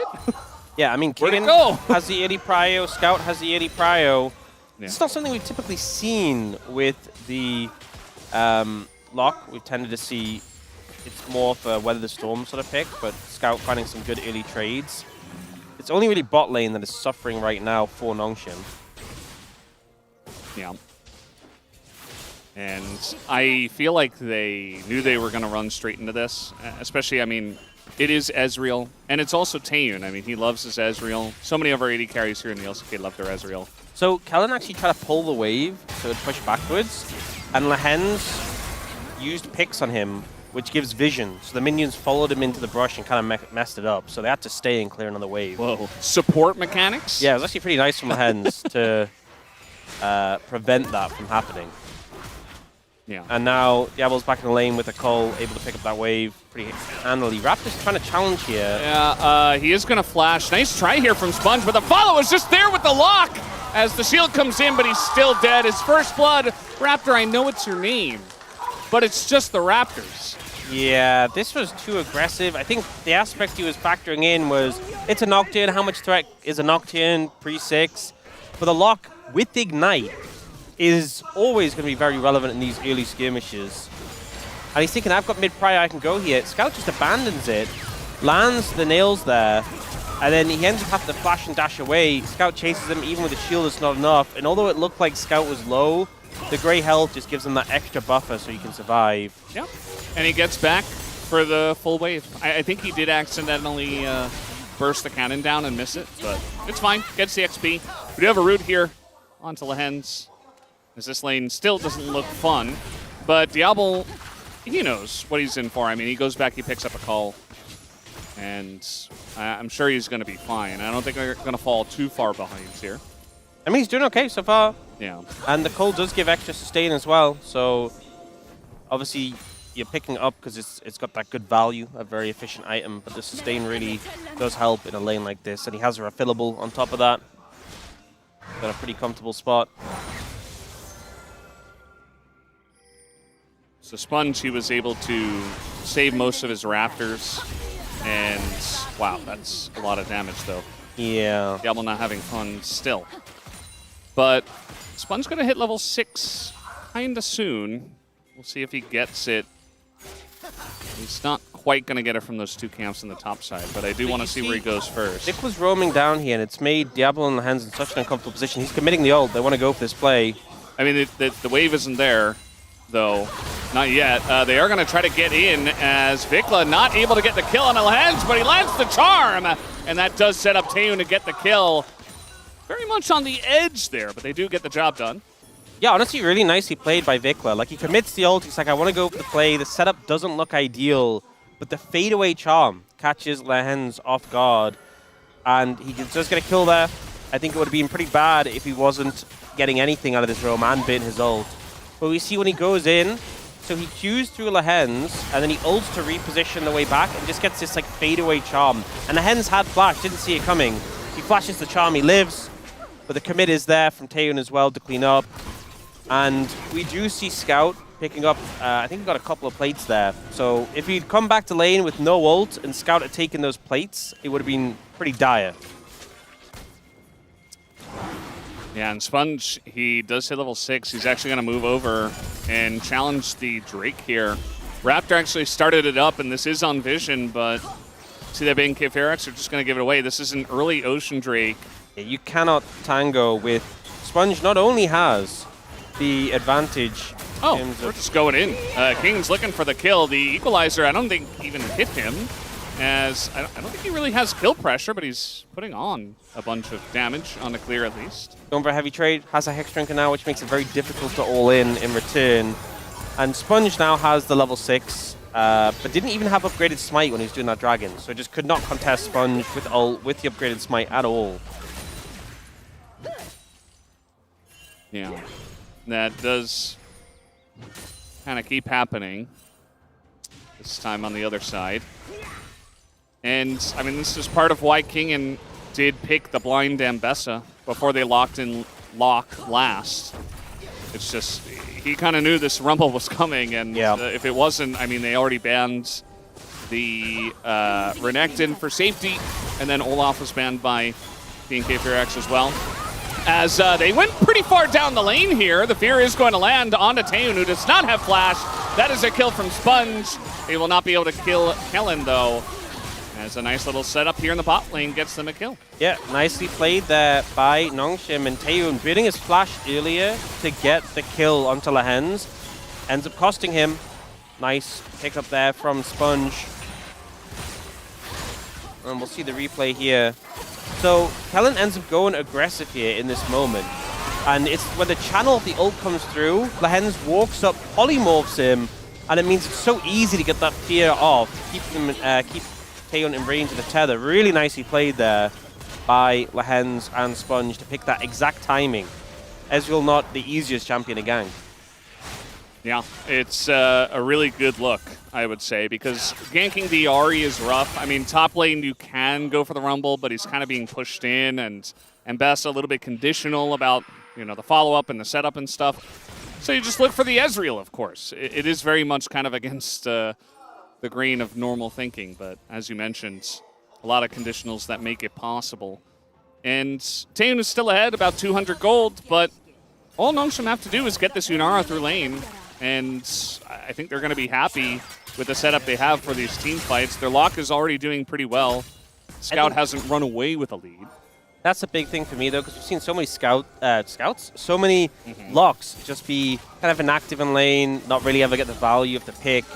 But the fact that Scouts already had this early pressure is good. Now, they are trying to set up for a play here. They'll get damage on the tower, but the move down by Sponge and Scout will make them hesitant to press anymore. I say, but they just wait long enough. Yeah, just Sponge doesn't quite have stick around, as they are going to go in on a Diablo. That is Ahri, and that is Vi. The Wild Growth comes through, and Diablo, no way for him to get away without the flash, as they think they're safe, but BNK Phoenix wait for long enough.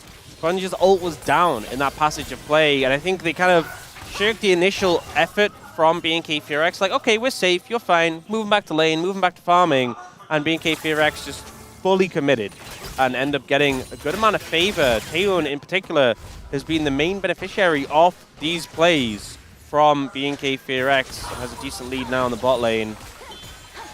I mean, this is why Vi was always so popular into Yunara specifically, and she's obviously popular in general, but when Yunara came on the scene and was super broken, Vi was a big answer because you just do that. Not much counterplay. Yeah. Especially with the Ahri that will always be able to follow up. It doesn't matter how far you dash away. Ahri will always be able to follow up and dash. And then, of course, charm onto an immobile target most of the time does land.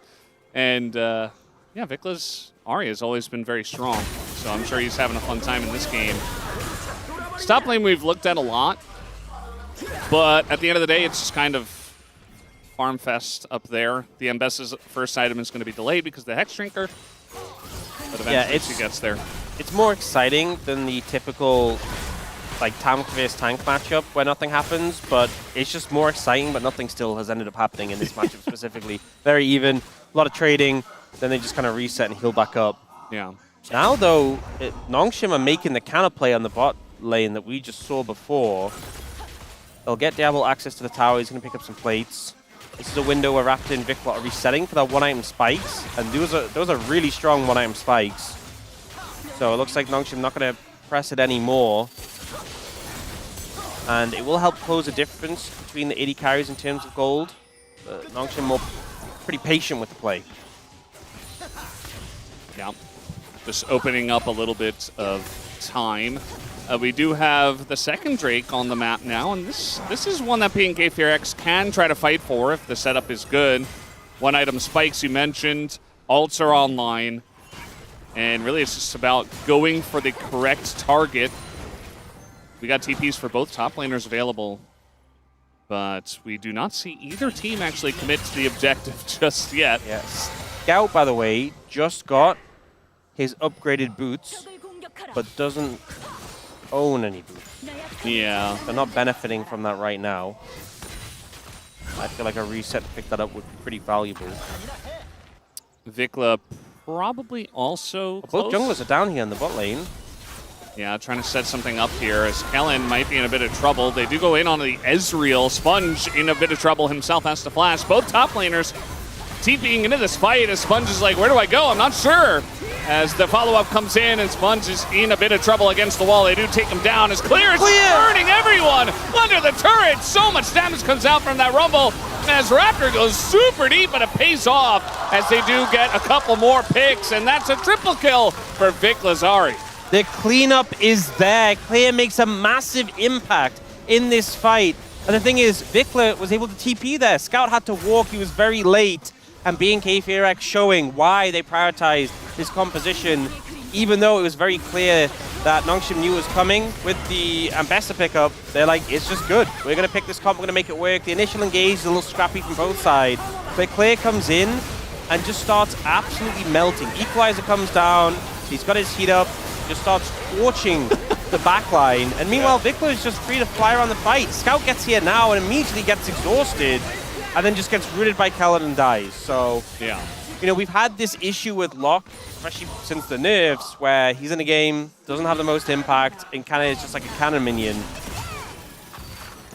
Hasn't been able to really have that big impact this game yet. So we'll see if that changes. But right now, Vicla 4-0-2 on the Ahri. Very strong. He has 10 stacks on his Darksteel. I mean, there is a world where if they get ahead enough, he just builds an early mid-dies, and this game is just Ahri dominated. It's not going to be a fun time, and you can see that BNK FearX's bottom lane, they just move mid after they take the bot turret, and they're continuing to put on a lot of pressure, but it is the mid diff in terms of gold. That's the biggest one right now. A couple of Drakes do go to Nongshim, and it is Hextech Soul. So certainly still a world where Diablo's hell. They pick that up. Yeah, it's not fun to play in Ezreal Karma. No. Especially no one behind. Now they are fishing for something here, top lane on Scout. I mean, they're so strong. They're just going to press their buttons as, yep, there's the charm on top of it. Raptor getting pretty low, and the execute does come through after the fact from the grave. I think there might have been a timing for Raptor to flash out, but I think the execute kind of caught him off guard. You can't flash from the distance of the execute, but he flashed to avoid that last tower hit, then maybe could have lived. Yeah. But either way, honestly, a decent answer back from Scout to get a kill in that situation, but still just kind of shows that BNK FearX can just kind of see target, kill target in this game. 5-0-2 now for Vikla. And Sponge, interestingly, what he's doing is he went for that big dive-in bot that just brought the whole team very far down the lane. It was not great. But after the fact, he's like, okay, Raptor's off the mat, I get the one Drake. Okay, he died in the top lane dive, I get the Rift Herald. He's like, okay, I'm just gonna objective max now. As now he's gonna ult on in, there's the combo. The polymorph comes in and there's really nothing that Kellen can do except position better. As that is not gonna line up from Kingen. It's getting a little scrappy. A nice pickup though from Nongshim. The thing is, they're not that far behind in gold. We talked about some of the strengths of their team fight. They have 2 dragons in pocket and this Herald now. It's a Hextech Soul. Definitely a big win con for them. And we'll see what they're able to do in the next few minutes before that dragon now. I think, Scout, you may be in trouble. There's no ult on the Vi though, and that's a lot of damage. Yeah, I'm surprised he didn't just drop an ult on a clear and just try to go for the kill. Maybe assume that Raptor would not be down here. As now he's going to look for Raptor, who flashes into the wall! And he is barely not going to get executed there. He is okay. That was pretty close. Not the best flash from Raptor, if I'm being honest. I've seen worse, but yeah. 나 2초. 공 볼게. It's just saying the timing of his ult. 안 좋아. 좋네. Yeah, no, it's hard to say if he could have flashed earlier. Either way. And here, not much Kellen could have done under any circumstance. That's a crazy amount of burst from the lock. And then, I think the thing is, I think player's not quite at the threshold, and Scout used all his basic abilities to get him that low. So I think he was like, oh, I'll just bait the alcove. I'll wait for a window with my cooldowns to burst someone out. In fairness, was pretty close. Now, we do have the Medjais coming through for Vikla. So, Yari is very strong at this point of the game. He's the majority of the gold lead right now for BNK FearX. I mean, they have gold leads elsewhere as they're looking now for clears. The flash comes first as he is going to go golden with the arm guard. I don't know if it helps him. The equalizer, though, huge amount of damage into Sponge, but the Ambessa just dives away, dashes, and gets out of there. And looking for the snipe, but they're actually moving forward. That was so close, by the way. Would have been a nice kill for Taeyeon to pick up, but instead it's just a turret here for Nongshim. And this is such tremendous value because you got Clear's flash, you got his Seeker's arm guard, and you're able to pick up a ton of gold here for Kingen on the back of not just that tower, but these plates as well. 240. So that gold lead less than 1,000 now. You've taken away some of Clear's massive tools. Like, think how impactful in that bot lane fight his flash was. That's now gone. The Seekers is gone, which is like the Rumble special where you stasis as you're burning with the flame spitter out. And I mean, Clear tried everything to survive, and unfortunately just didn't even really burn much from the other side. Like, both of these two kept their flashes. And now as we look towards that fight in 50 seconds, third dragon it would be for Nongshim. I'm feeling a lot less sure of them than I was before. I will say, Taeyeon getting that 2-arm spike is pretty nice. Yeah, it does feel very good, and I mean, Kingen has Eclipse and more, and there's a lot of magic damage on BNK FearX. Like, not just the solo laners, but Ezreal does a lot of magic damage too. He's going to be really hard to kill. Yeah, it's definitely a good call, I would say. I mean, this Ambessa, there's so many threats on the side of Nongshim that at the end of the day, you know, he can kind of just put his face into it, and, you know, maybe the lock cleans up with the Yunara, or yeah, you know, when they added the extra magic resist to all the 80 carries, you know, Ezreal's win rate dropped the most because he does have a lot of magic damage that suffered from that. So obviously does a lot of physical, but does have a good amount of magic damage in the kit. So Kingen optimizing against that. Yeah, they're just opting out of this one instead, looking to get some more gold. That's the thing, is that it would be fantastic to get that dragon, but they're not under pressure when they have the advantage in terms of those dragons. They do pick up a lot of gold for it. Kingen now 1,200 ahead. Now BNK FearX are trying to force something, but now Raptor in a lot of trouble. They do get the ult down, and finally it's just a trade as now the Ambessa lines it up, finds clear, as Kingen is just so tanky. Look at him, we were just talking about this. As the charm even comes in, the Mikhails is there, the burst on the Yunara is as well. The exhaust on the Kingen is going to go so hard here as Vikla still alive. He's getting the reset.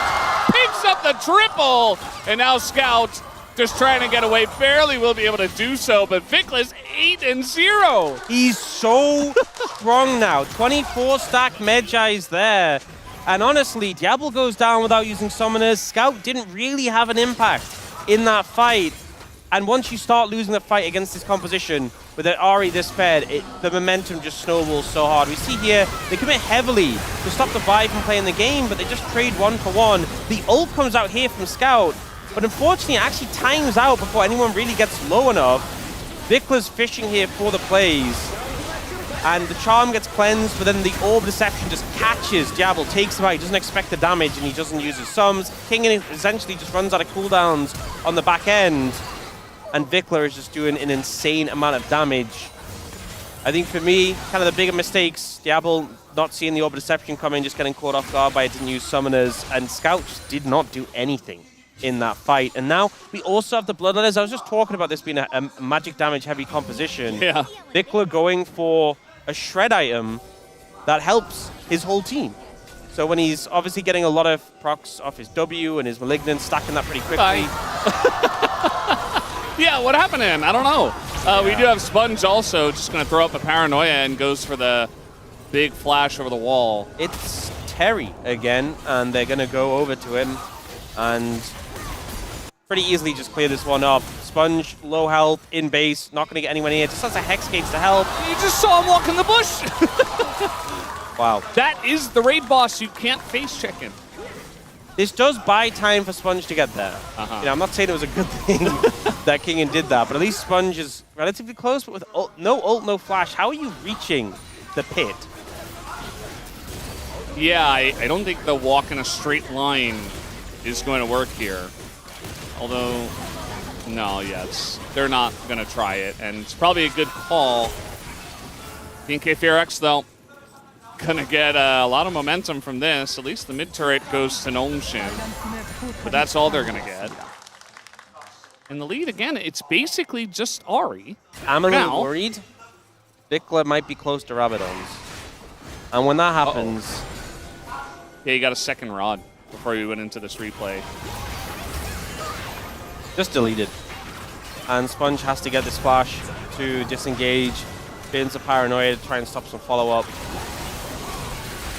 Yeah, there's just a ton of damage. The Morphman Mortius shield honestly looking pretty small when it comes to not really helping Kingen too much there. Oh, and speaking of Kingen, he does have some follow-up here from his team. Yeah, they don't actually connect enough damage onto him, so he's able to disengage from that. They burn 2 big ults from BNK FearX. Nice pickup, honestly. Does Vickler need more damage? Maybe he should have just gone for Zhonya's.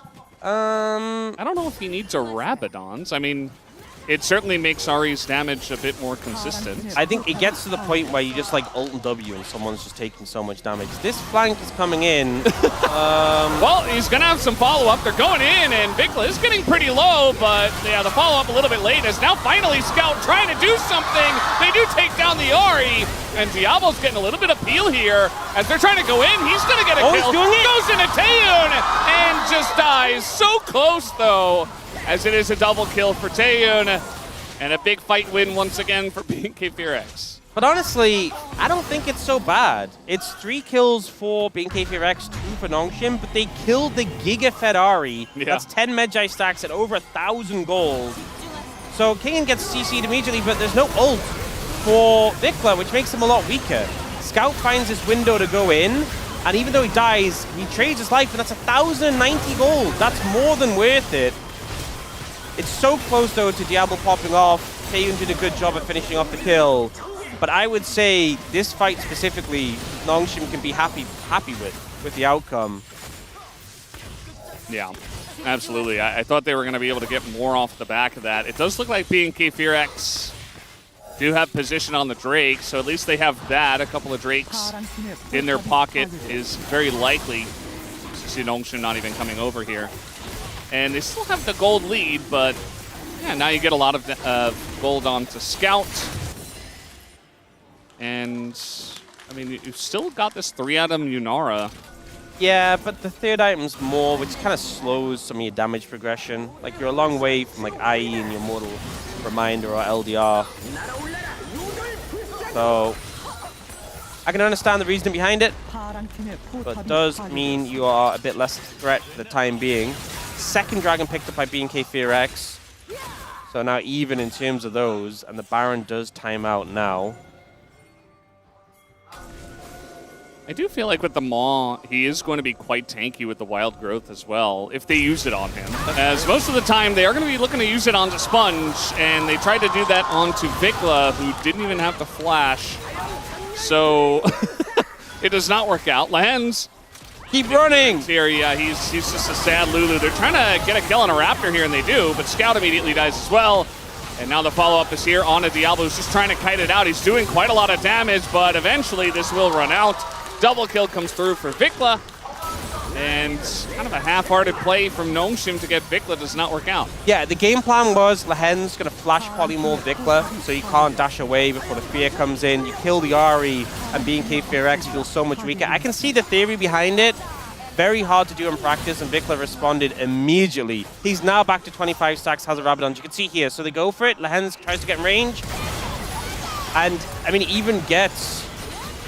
Did he actually... I don't think he even got the polymorph on it. No. I mean, he ulted, and Vikla just responded so quickly. Yeah. I mean, that's the thing. The polymorph and the ult on the Nocturne can cause a lot of disruption, but just a good response there from Vikla.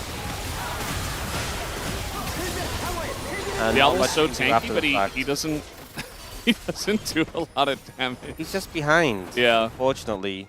Yeah, if you look at Vikla's items now, 25 stack Magi's, Rabadons, so fed, so strong, and just kind of capable of just one-shotting people as you ult past them. I mean, you're not going to do all the damage yourself, but it's a lot of consistent damage now. There's so much AP. Okay, they're trying to go in on the Lehens. They are going to eventually kill Scout, as you mentioned, kind of just a drive-by from Vikla. And they do get the kill. It's a trade of junglers. So now Equalizer's going to come down. Kingen very much cut off from the rest of the team. Exhaust also going to come down. He's just trying to blast on his way away from this one. But I think eventually he'll just catch him.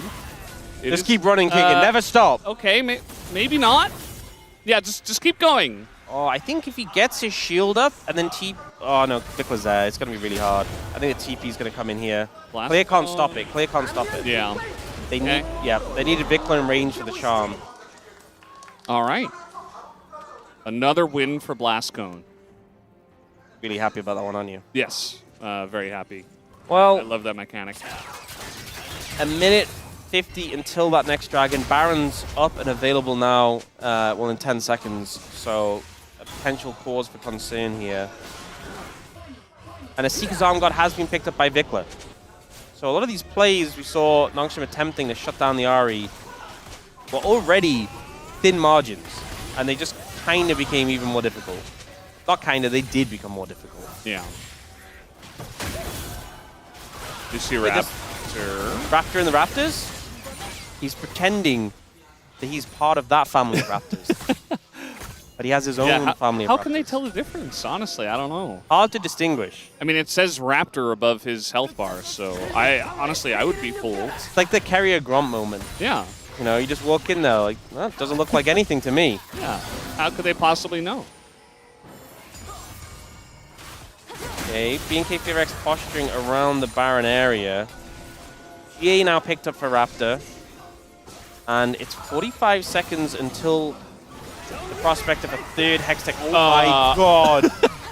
Oh, you just, I feel like Clear might just throw Equalizer on top. 80 carries in this series so far. Not having a lot of fun.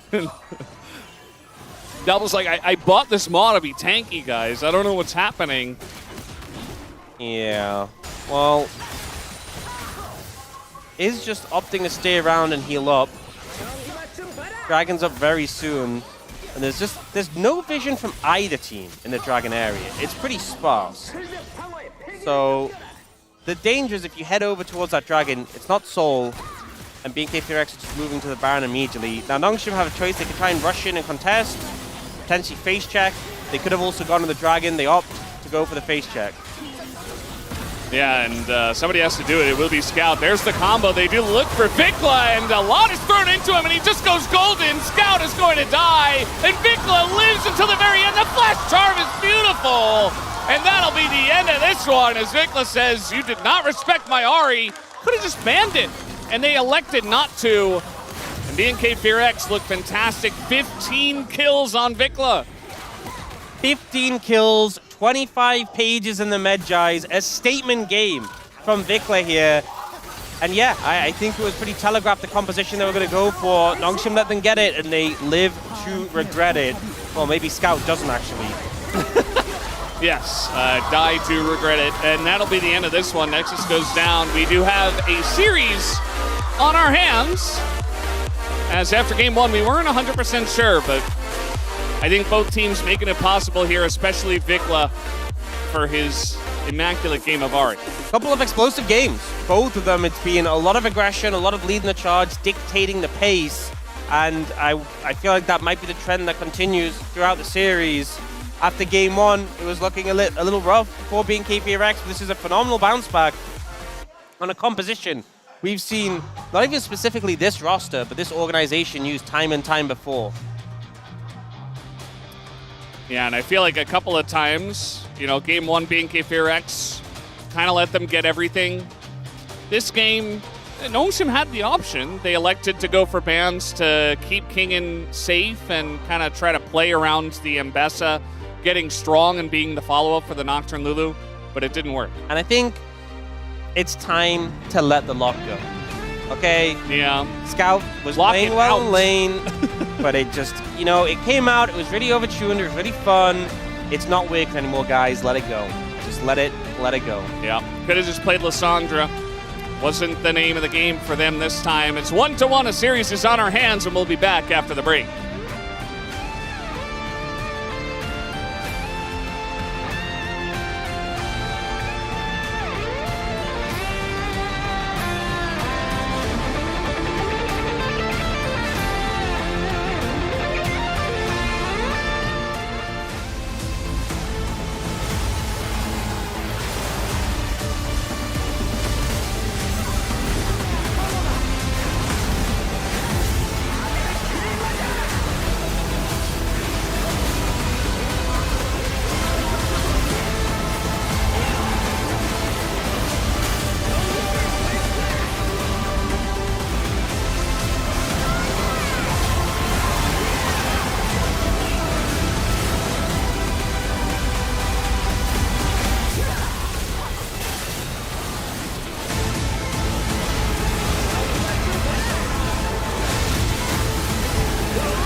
용을 빨리 끝내고 쟤네가 나와야 돼. 근데 와주라 한 번만.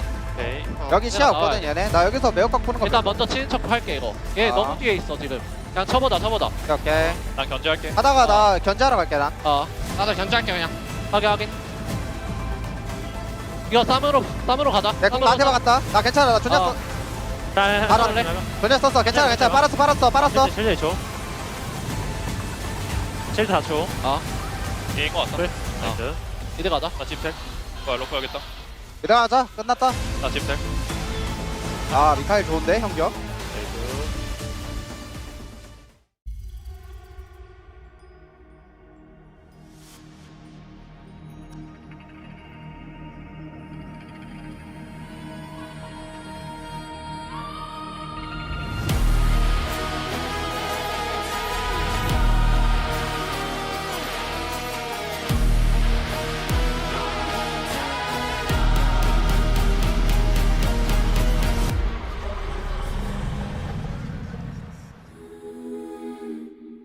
Met in the dark, X on the cross. One last prayer, then the lights go out.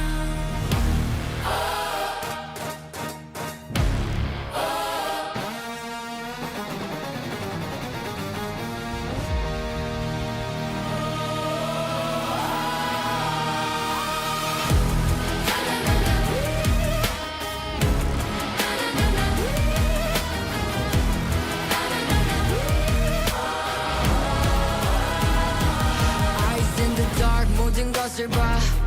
Cross real light when the shadows fall. Cold hands on the stake. 겁나지 않아 우리 보면 all black when we come around. 상처 안고 let the cold sink in. 어둠 속에서 where we begin. 칸을 뒤집어 turn it upside down. X marks don't move. There is no way out. 어둠 속으로 we rise right now. 기도했지 no answer came. 어둠 속에 we held the pain. 아무도 없어 we rose again. 어둠을 걷어 back in the game. Who killed justice? We did. Who killed the light? We did. Who raised the crown? King night. Who bruised the dark? King night.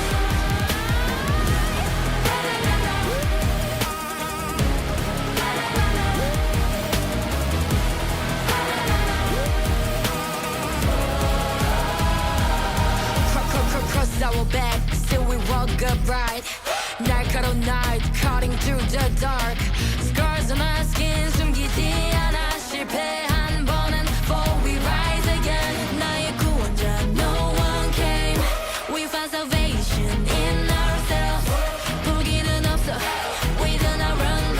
널 마주할 땐 game is done. 기도했지, no answer came. 어둠 속에 we held the pain. 아무도 없어, we rose again. 어둠을 걷어 back in the game. Who killed justice? We did.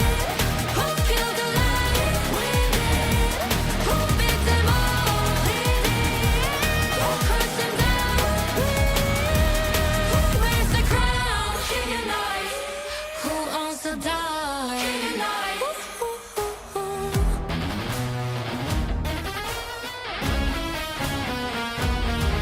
Like legends upside down. We kill the night. We own the light.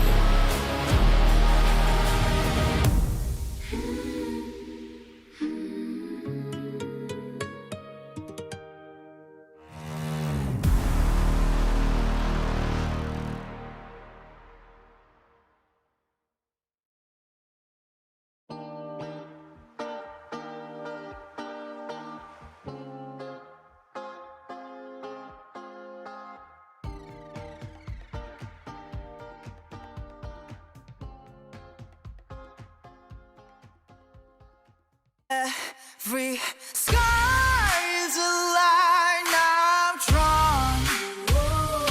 Cut by cut, mark by mark, my name forever in the stone.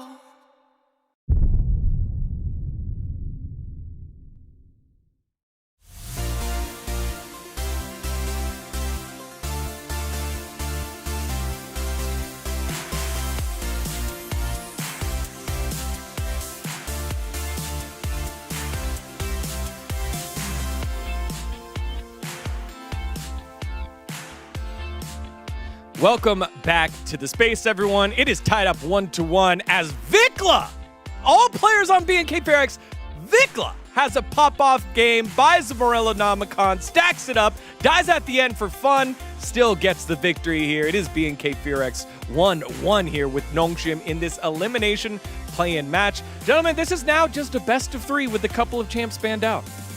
That is true. And I gotta say, I think yesterday was a lot more about the different concept, like battling around how they want to play in-game. But I think today is more about the draft. Again, I think the game 2 was really greedy draft by Nongshim here. I feel like picking Yunara Lulu when Azure Karma is up, that's illegal. It's 100% illegal. I mean, it looked fine because the Nocturne actually helps so much on the bottom, and also they win 2v2 with the Nocturne lock into the Ari like level 4, which is like they didn't have to fight. So that's why it looked like visually it looked fine, but I think on the paper it should be much worse. And then as soon as like Ari get level 6, Vi get level 6, then Azure Karma have a prio, and Rumble also get the prio on the top side. And that's actually what happened in the game. Like, you use the TP advantage on bottom, you use so much pressure to actually move to the bottom, and then you actually make the fight around the bot, Yeah. it's so favor for BNK. That's what I was gonna talk as well. On the top side, I think getting the Rumble on 4 or 5, still getting the priority for the team was also crucial. So again, game 1, it was Nongshim getting an insane draft, but game 2, it was literally opposite. Yeah, big draft here, and I said Morella Namakan, I meant Medjai's. Yeah, sorry. They were staring at me, and I was like, oh. Let's take a look at the highlights from this last one. It starts off on the bottom side of the map that gets us Ari going. Yeah, this is where Ari gets really fed. So they were having so many shenanigans in the early game, but here Nocturne goes really deep, so he had to flash back even though he ulted first, and Rumble comes in and Ari comes in. This is the situation that you really wanted to have as a Rumble Ari in the early game. Yeah, I mean, Rumble ulti could have been a little bit better. The angle could have been like the 10-degree upper. Like, I'll be happier a little bit. But I think still overall, I think Taeyeon opens up the fight really, really smart. Like, as soon as like he was get targeted by Nocturne ulti, he just used vision into flash, and then it actually went to the screens away. So that actually buys time so much for the time to teammate to get closer and at the same time TP. So I think it was really, really nice play by Taeyeon there. Yeah, huge start here for BNK Furex. They took control of the game, but it was scrappy. There was a lot of fights, a lot of like knick-knack kills going back and forth. And then finally, it was a great flank here by King In. Nongshim Red Force find an angle to turn it around, and just a little misstep here was misfortune for the rest of Nongshim. So the fight was pretty long here, and Raptor got literally one shot by Nocturne. I mean, they traded one-on-one. So here's the actual fight going on, and I was kind of surprised that Taeyeon didn't really use the exhaust initially when Ambessa comes in, but it was completely fine. But just keep eyes on Yunara here. He's the carry, and he is the main character for this team fight, but him dying without using any summoner spell here is so crucial, and after that, it was just Vikla collecting another stacks for his book. I mean, it's the same thing in the composition line. It's like at the draft, like when you have a support, it's actually enchanter and you're playing hyper-rated carry. This type of the mistake, it's actually losing play. I mean, it could be winning play, winning moment, but the thing is like the punishment, it's like high risk, high reward. As soon as she get punished there, not using any summon spells, and you lose whole control of the map. Not gonna lie, this is not the first time Diablo dying without using any summoner spells. I think I've seen so many times in this season Diablo when it was important moment for his team in the team fight, he just often dying without using any summoner spells. I think this could be fixed, you know, like, but this happened again in this game, so he couldn't really save the team. Yeah, and in the past, he's been the guy that you're able to play around like that, and it's just been a couple times now, as you said, did where he's been caught, the comeback like ends up faltering here. Yeah. And then it leads to a moment like this, the final fight here over in the river near Baron. Yeah, at this point, you gotta kill Ari. He already has 25 stacks and decap in his pocket, so it was really just hard to think about winning the team fight. Initially, it looked good, but he has judges. I mean, I think it was like probably I would say it's gonna be it was like one of the best engaged that ever they could get. But the thing is like the gold gap already 7,000 different, and as what it said, she has Zonia. The fact that she was able to press the Zonia there in time and right away just use a charm flash into the enemy carries, it was so beautiful. This was like such a best game of Big Head, I think. I gotta say, compared to yesterday's matches where we had a little bit more macro, not a lot bit, a little bit more macro, this has been a lot of team fights and just those micro moments here. We showed Diablo not flashing there, we showed these Zonias right on time there. It has been very fun to watch how these teams are deciding to play it out. Yeah, especially when we think about this matchup, we think that the Nongshim's main carry is the Scout, and it was on Vikla if he can actually handle that. But today, it feels like he's doing it, and it's one-on-one. It is 1-1. You saw there the 98 boys, Scout and Lehens trying to bring the youngins and the rest of his team to victory. Will they be able to do it? Vikla trying to say something about that. Thank you very much, guys. As we are getting ready for game number 3, Vikla absolutely able to step up to the plate in that game number 2. I do feel like he was very much teed up for it, and then he knocked it out of the park. It's a pretty funny fan sign out there as well that said, oh, my ramen got a little bit ruined by all of the sand. And Just a sad guy with a pile of sand in his ramen. And definitely kind of putting a awkward taste in the mouth of the Nongshim fans after they won game 1 so handily, and then that happens. Yeah, I think it shows how things can go back and forth. We had this yesterday with KT against Bro, where there was a really strong game 1 performance and then an immediate bounce back. You really cannot rest on your laurels in a best of 5. You need to make sure your draft is sharp and your play is sharper. And as we go into game 3, a lot of things removed already. Obviously, Orianna being off the cards just from game 1 is a pretty big rarity. And we'll see what ends up getting prioritized here. This time, once again, Nongshim having first pick. We saw game 2, BNK FearX tried to get access to the Rise and it was denied. I wonder if Nongshim will try and set up for it in this one. Wouldn't be surprised if it just gets banned away. We did have a ban in game number 2 and 1. Actually, just a lot of Rise focus. Cassiopeia not allowed to be played. This time the new ban is the Pantheon.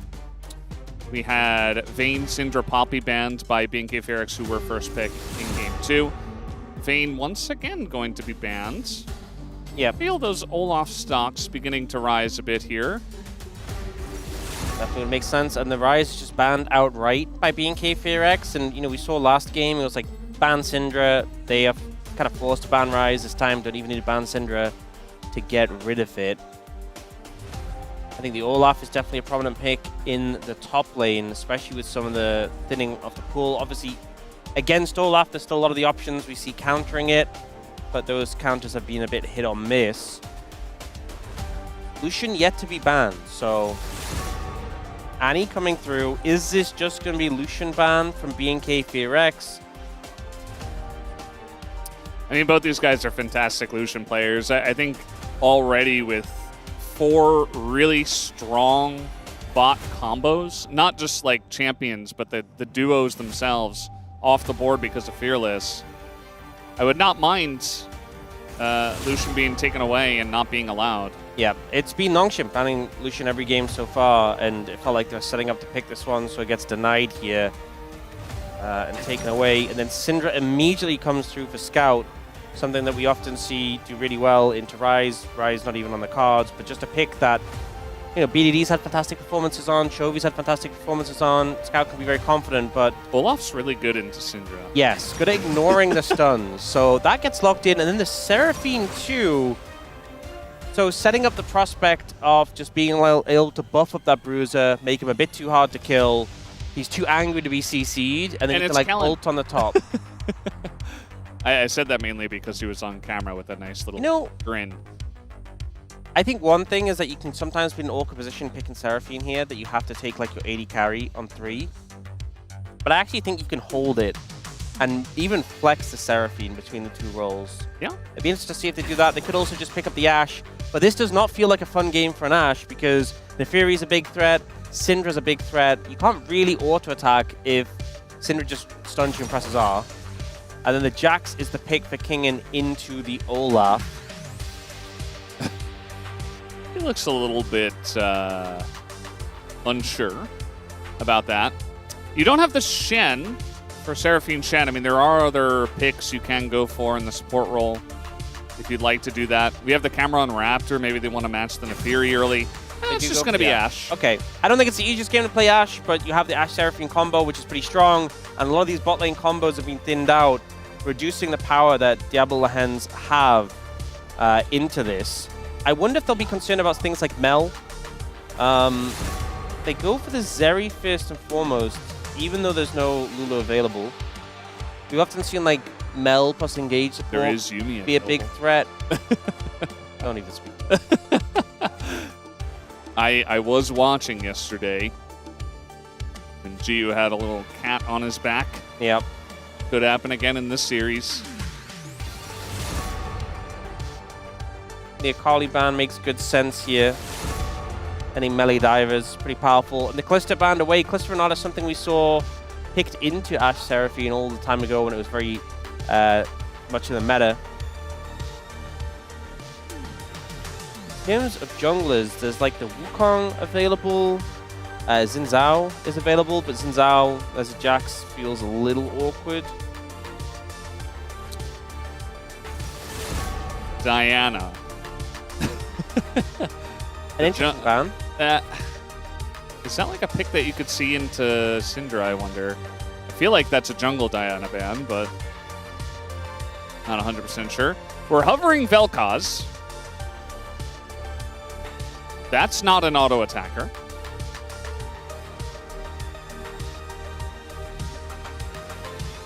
And Vikla Azir is a classic for him. And I think that provides some peel for the bot lane, can also operate at a longer distance, makes a good amount of sense. Diablo going for the Varus here, something we've seen really fall off in terms of the meta. Nautilus, yeah. So a lot of kill pressure. A lot of kill pressure with the squishy bot lane.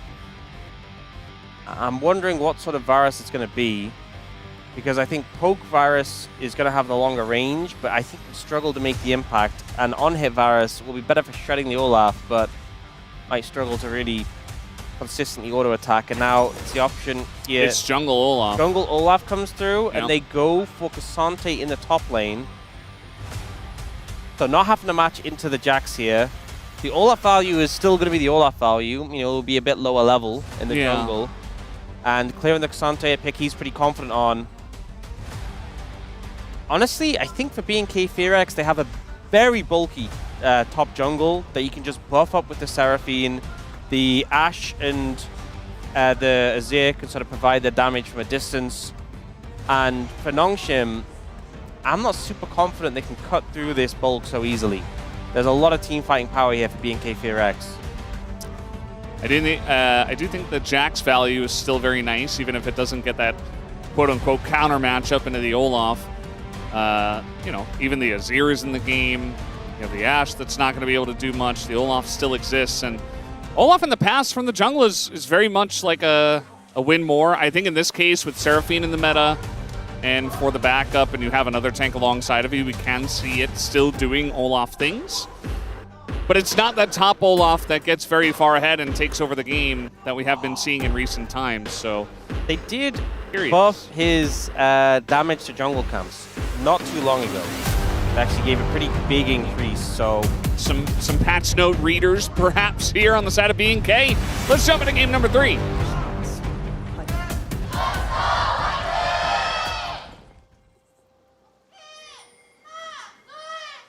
미니언들이 생성되었습니다. Here we are, game 3 begins. I thought maybe we were going to have a clash down there. I think one thing with the jungle Olaf, so you now get 120 extra. King in trouble. Oh no. That's Olaf. And it doesn't matter what lane he's in. He is still Olaf. Counter-strike first, as Raptor already took his E. Yeah, I think if he had the undertow, that could have potentially been a kill. Yeah, I don't... Not sure why he did that. So the extra damage that Olaf got in the jungle, it was buffed in a hotfix on 2606, and then it was buffed again 2613. So now it scales up with the rank in your undertow. At max rank, you get 120 extra damage to monsters. And obviously you can spam that in the jungle since you have so much mana regen, and you can just pick it up as you're killing camps. Yeah, King didn't start this lane the way he wanted to. Yeah. And it is the Poke Varus, which I just think, in terms of cutting through this front line for BNK Fearex, it's going to be very difficult. If this plays out in a front-to-back manner, like I look at the CC and the damage profile of Nongshim, and I look at Cassante Olaf, one of which doesn't take very much damage, typically, and one of which doesn't take any CC. Yeah. To me, this feels like if it's an even game state or BNK Fearex are ahead, they're winning. And if Nongshim are winning, then they're winning. But if it's even, I think BNK should be winning. Nongshim are winning, then they're winning. Wow. Oh, nice smite here from Sponge. Yeah, good steal away. Raptor getting pretty low in the clear, which, you know, is beneficial to your clear speed, but not very beneficial in terms of fighting Sponge. And actually, notably, so Raptor went 2 points Q, 1 point E. He doesn't have his W yet. Mm-hmm. And because he's being denied camps, he's not going to hit level 4 that soon. Sponge is Nefiri, so he is Can just flip fine. over the wall. But Thought yeah, maybe he so didn't have a split. denying camps means that level 4 gets delayed, and without that W that gives you the shield, you don't really want to get engaged in too many skirmishes. Bigla almost dying to Arcane Comet. Yeah, Azir did get buffed recently. It's like his Q damage, but despite the love our LCK players have for Azir did not shove him back into the meta. Yeah. It's been a while since we've really seen Azir. We all know what he does. Comet Azir? I think the tech everyone was going last time we saw him was like press the attack. Or lethal tempo? I think for maybe? a time? There's been a lot of variation with the Azir. Yeah. Moves, but we definitely had some press the attack. Comet, a bit of a different vibe, playing around like the Q poke and slow into that. Yeah, so what I meant by when Nongshim is ahead, they're ahead. No, I think that statement speaks for itself. It's just really no, stand obvious, by right? it, Brendan. Yeah, no, it is. No. It's. I said it because that's the only time. Dare I say, I'm going to go a step further. When B&K Fearx are ahead, they're ahead. It's just one of these intrinsic... I said it's they're just one winning, Of these, it's just one of these by the intrinsic truths. Oh, when B&K Fearx are winning, they're winning? Wow. I think I did say it. Yeah. What I mean to say is... You know what? It cannot be disputed. I think it can. I don't think you need to add to it, Brendan. The It most cannot be important disputed. part of this was that in an even game state, B&K Fearx should be winning. And so Nongshim have to get ahead, otherwise I don't think they're going to win this game. And in a winning game state... they're winning. Wow. Right? This is... That's kind of... Yeah, that's what it all came, you know. If you it's want, summed together in one big, powerful statement. Such insightful analysis. I could do the play-by-play if you like, because I feel like you covered everything. I don't think there's anything I can add to what you said. That would be fun. You kind of set it up perfectly. I do think I have heard you do play-by-play before. It was actually pretty good. I think you've got an angle there. Well, I'm no Vald analyst, so... Yeah, true. Nobody can match him. Oh, the fog of war trouble. I mean, But a bit Raptor's close right to here. tower. And that is Ashe, and Lehen's now in an awkward spot, but... Can I just say how ridiculous the leap from Neferi is? Not only the cooldown, but like the range. It's so easy just to like flip over even the most awkward wall. It looks small, but it's quite big. Yeah. Like, you can jump over big things, is what I mean to say. Level 6 hit now by Scout, so a lot of threat from the Syndra. And we see Lehen's getting poked out a little bit, but trying to fight over this ward and will lose. Because both of B&K Fearx's bot lane is there. They've generated a little lead in the bot lane 2v2. Diablo going for the teleport, actually. So not the most combat power in lane. They're just trying to weather the storm and survive and look for that kill pressure later. Okay, Gellen's going to flash away, and that allows the Olaf to frontline.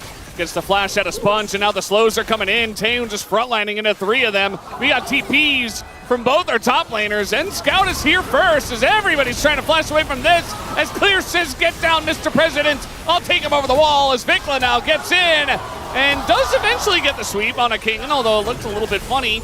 And there's the knockback from the Cassante. Nicely done from him. And B&K Fearx eventually get the win. And I think Clear really saved that play because I saw Kingen about to flash with that Counter-Strike stun ready, and Clear just grabbed him, dragged him away from his team, provided the peel needed. Okay. They're just trying to come in here and do the Drake with B&K Fearx, maybe? I don't have any other explanation. They're so low. They do get away. Barely. Barely. A dangerous game to be playing. And I think we saw some of the lacking DPS in that previous fight from Nongshim. So this one was very aggressive. Raptor's still level 5. You're not immune to CC, but just a bit too tanky for them to cut through. And Sponge takes so much damage after diving in on this Olaf. Then the TPs come in. Suddenly B&K Fearx realize it might not be such an easy path outward. But it's the moment here. Kingen is ready to go for a kill onto Raptor. And imagine, look how low Raptor gets thanks to the Syndra, thanks to Scout. If Kingen hadn't been denied access to the backline, I think this fight could have looked very different. There could have been some cleanup there. But Clear doing a phenomenal job appealing. and allowing Raptor to escape from that play. 2 kills to 0 and a 1,000 gold lead. And that first dragon secured. Pretty good start for BNK FearX. And I actually heard this really insightful bit of knowledge earlier. If BNK FearX are in a winning game state, then they're winning. They are, yeah. So, and even if it were even, I would say that they're winning as well. Yeah. That's just, yeah, that's great. Just great stuff. All the hard-hitting facts. We do have Sponge doing the thing where they lose a fight, and he's like, well, okay, I'm just going to go take the objectives while the enemy jungle is not really on the map. Now, Raptor is on the map, but he's just full clearing, so just doing Olaf things instead. Yeah, and level 6 hit now by Raptor on this Olaf, so I think the start of that fight went the way it did because he didn't have his level 6. Now with it available, he's very awkward to deal with. I feel like the most DPS you really have in your composition is Jax. And everyone else is just... It's like either you have enough damage to kill Raptor or you don't, and it's painful. Might need some focus fire. Now Scout is going to deny this blue buff. Just kidding, he's going to give it back. He wanted to put him back home. Why did he do that? Yeah, He's like, actually, you can have it. I didn't want this blue buff anyway. This is where blue buff goes. We're putting it back in that spot, and then they just immediately took it. It was like 1,100 health. Sponge was right there. He could have just thrown it at Sponge and said, okay, here you go. Sponge has Smite. That is literally that episode of SpongeBob. Which one? It's where Plankton is like, all right, now let him have it. And SpongeBob's like, you can have it. It's like, no, that's not what we meant. Scout, you didn't have to give him the blue buff. Wow, you really have such a good knowledge of SpongeBob. I do. I did watch a lot when I was younger. Oh, not recently. Yeah, I'm not as, you know who watched it a decent amount was actually Wolf at the gym. He said they always used to have it on. He would watch it on the treadmill. He would just watch Korean SpongeBob. Fair play. His name is Sponge Song, actually. Oh. In Korea. Good to know. Not Bob. Okay. Nongshim trying to push in here aggressively. You're backing on a ward? ward. Yeah. It is the Olaf, though. Hard to make things stick. And I feel like in this position, BNK FearX is pretty solid. See first item come in for Taeyun here. It's a minute till that dragon. The fact that BNK FearX already have that first one makes it pretty high prio to contest it, but already Hextech and Mountain taken off the cards. I think Mountain would have been absolutely insane for BNK FearX, but honestly, a Chemtech would go crazy here. Yeah. And I'm normally the one responsible for them, so. And hopefully they actually get the Chemtech Soul, or at least deny it, unlike some other teams who just refuse to kill dragons. I get it. They're like, you can have the Chemtech Soul, it's fine. We don't care. A lot of pressure here, and unless you're able to engage, this bot lane 2v2 is a kill lane for Diablo Lahens. It's like you have the burst, but if you're not able to find that window, you're kind of just subject to this level of pain from Taeyun and Kellen. Yeah. And so Lahens says, you know what, never mind, I'm just going to go mid. And I do not care. As King goes back in, I mean, you know, remember, Kingen thought he was playing an Olaf, and then we did see the swap in the, you know, the flex in the draft. Yep. So it's not fun to play into Cassante. Like, this is absolutely clear as like, yep, pick me Cassante, I will make his life hell. And it's not like he's killing Kingen, but Kingen just doesn't really have that much threat, especially early on. Maybe once he gets a couple items. But at this point, Clear just avoids every counter-strike, or if he does get hit by it, doesn't really do much, as we don't have a cleanse here for Diablo, so he's just dead. Maybe even if he had cleanse, I think he's dead as well. Nice setup here from BNK FearX. I think if he has cleanse, he can get out of that one. There's this neat trick where you press the cleanse and it removes the CC, and then you simply flash or walk away. But then maybe Raptor just dives the turret. Perhaps. I don't know. I think cleanse would have been better than teleport in that. Oh, they're going for Raptor here. Yeah, they're trying to get the Ragnarok out. He just turns on to Sponge and immediately dies to the burst of Scout, and now we got a player out of position. Wait, there's a Ellen TP is value. dead. And yeah, he TP's in and he gets his revenge. The death, meaningless when you can just reappear there. And Dragon going to be secured here by Nongshim. BNK Fearex had teleport on both their solo laners. I mean, Vikla didn't need a teleport, he's just there, but they're not really in a position with that health bar to come down. And Nongshim just take the fight. This Olaf not tanky enough yet. Enough fears to cut through. This one was, I mean, Taeyeon moves a little bit out of the way, fires the arrow. You know, looking at the map, probably just dead regardless. I agree with you. Here, though, play goes in, and Raptor starts doing so much damage to Sponge, and then Scout clicks the no fun button and just removes it. Yeah, and they were already a little bit overextended. You know, they had the cleanse in mind when they went for the kill, but maybe not the teleport, as they did get punished big time. Bot lane's still very far ahead. Taeyeon has 1,500 gold. Let's see about Vikla, though. As the Mega Cone engaged, they're going heavy onto the dive here onto the Azir. Arrow is going to hit Lehens. As Kellen's like, I definitely do things. Gonna keep him rooted down. Lehens tries to flash away and just dies anyway. So that is a Nautilus now without flash. Wait, I've just thought about, you know how Cassante often runs Shield Bash? I assume players running this game. When you teleport in with like the Giga Shield, like, how strong is the Shield Bash? That's crazy. It's probably pretty large. Yeah. Well, this one, Vikla unable, tries to go for the dash, and as a result gets the ult off very late. But then this arrow from downtown, the CC layered by Kellen at the last second, then stunned by Clear. Not a lot you can do. I think I should have just held the flash, if I'm being honest. Yeah. And speaking of shields, I think a Serpent's Fang would be very high value this game. Very high value. Yeah. And you even have a lethality champ. You have technically two. We've seen more for sort of Bruiser Neferi, but both Neferi and Varus could go Serpent's Fang here and get good value out of that. Yeah, I'd say they should. Almost definitely. It's Seraphine, Olaf, even Azir, Sante, obviously, and it's Chemtech Soul. So we're going to have a lot of Chemtech Drakes. It is Chemtech Soul. Yeah. You're welcome. So somebody is going to build that item. Otherwise, we're going to have a problem here. I think that's the thing as well with Nongshim's composition. I don't think the Chemtech Soul adds that much value, but the value for BNK Fearex is absurd. So it's a really unbalanced position. Normally you have strong dragons. Oh, they might be in trouble, or is He's just going to Cassante all over Diablo, who's like, I really didn't want to flash here, as that is a nice scatter, though, and the Unleashed Power comes in, but he still gets the kill! And he does eventually die, but worth. That's painful.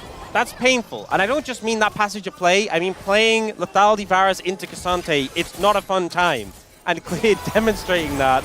Uh-oh. All right, well, Lehens doesn't have flash. Even if he did, he was just rooted 100-0. So yeah, trying to go for a ward by himself, and he dies. Mikhail's Nautilus, which I think the utility of the Mikhail's is great here into BNK Fearex, but kind of squishy.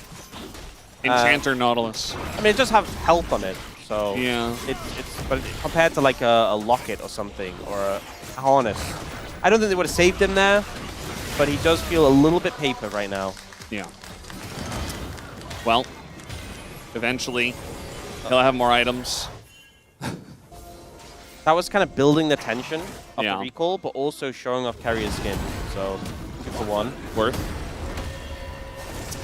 They're trying to do I think something players here. come to the conclusion that he's incredibly hard to kill. And okay, the point I was making before Clear killed Diablo was there's this imbalance here where the Soul is phenomenal for one team and kind of whatever for the other. Normally it's like a Soul is great for both or kind of whatever for both. So it means that BNK Fearex starts stacking dragons, it's really bad for Nongshim. But if the opposite happens, I don't think BNK Fearex are too upset, only by the missed opportunity if they could have had it themselves.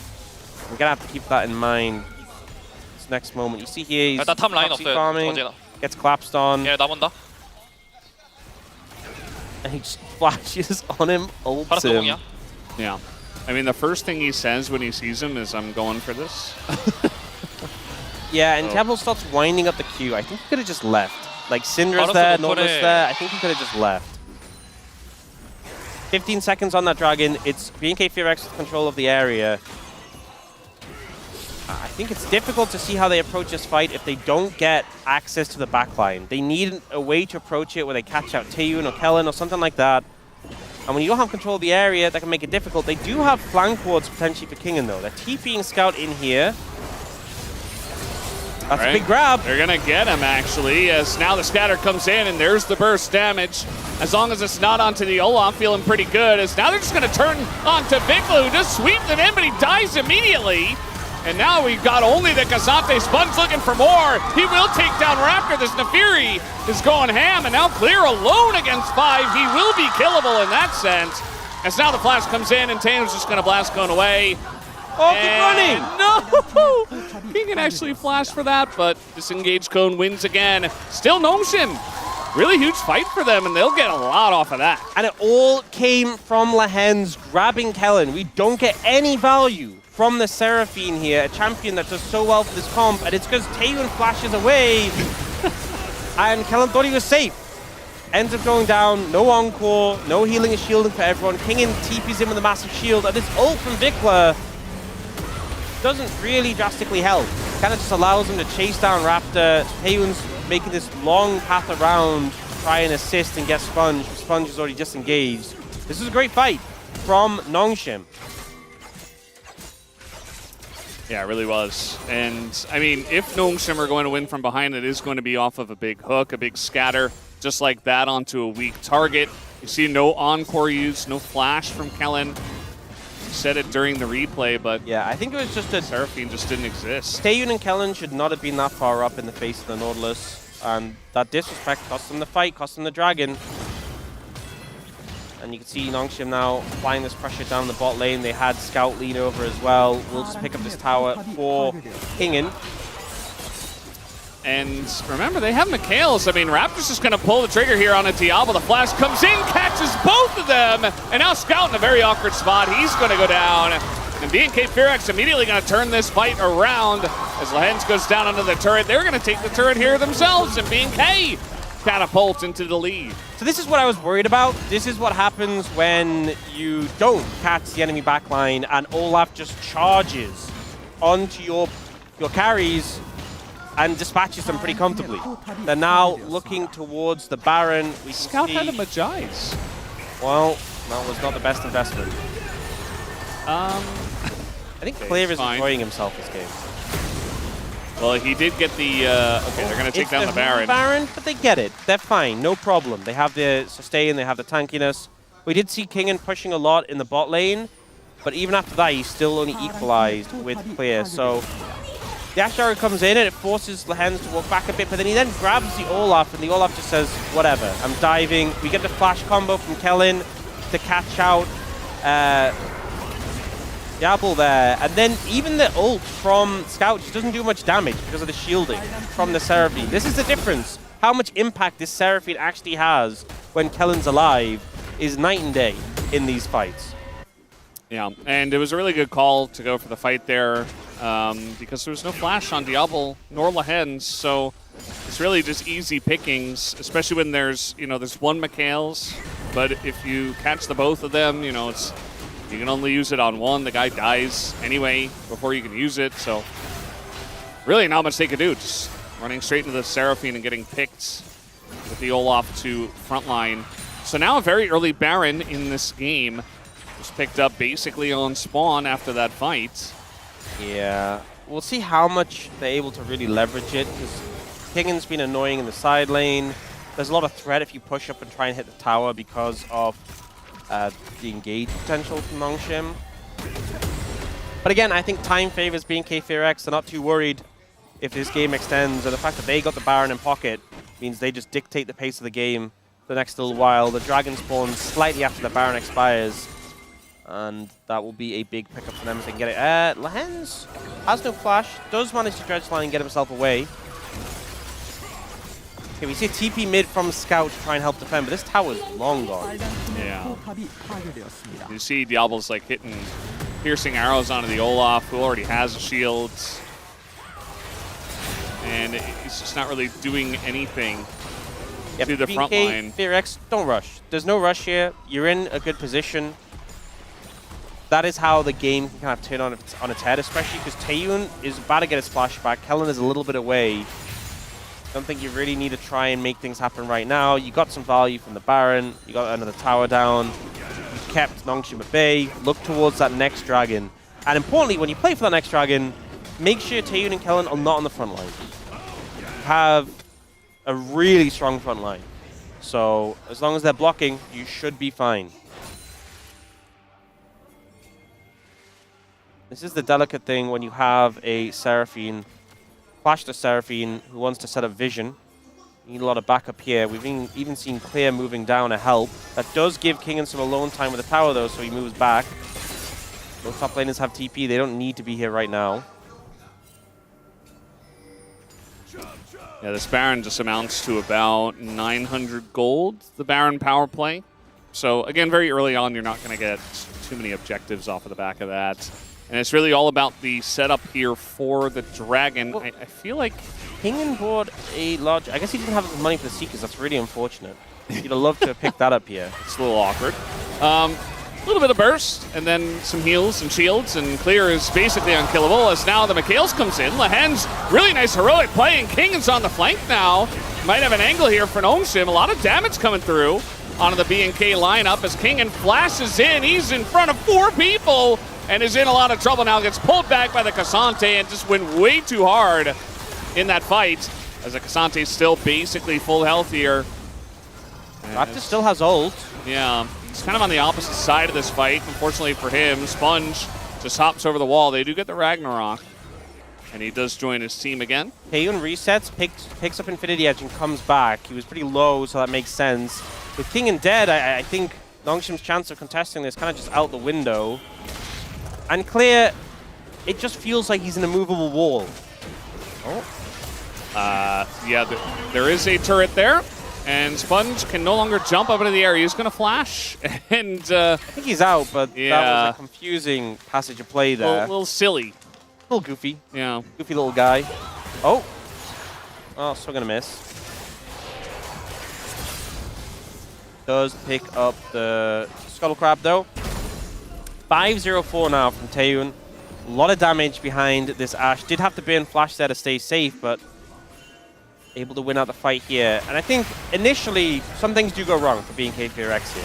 They get the arrow onto Scout. Vikla tries for the follow-up with the Mikhails. The Flash Mikhails from the Hens saves Scout and puts them in a bit of an awkward position. The Encore doesn't get a huge amount of value. Actually hits the Doggos on the Hens only.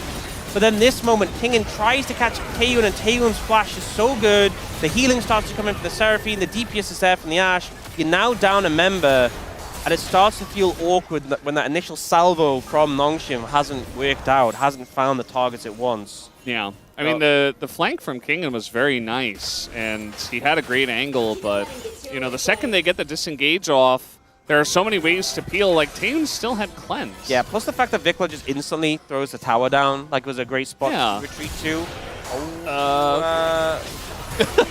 Sponge now doesn't have flash, and he can jump up into the sky, but there are a lot of ways to chase.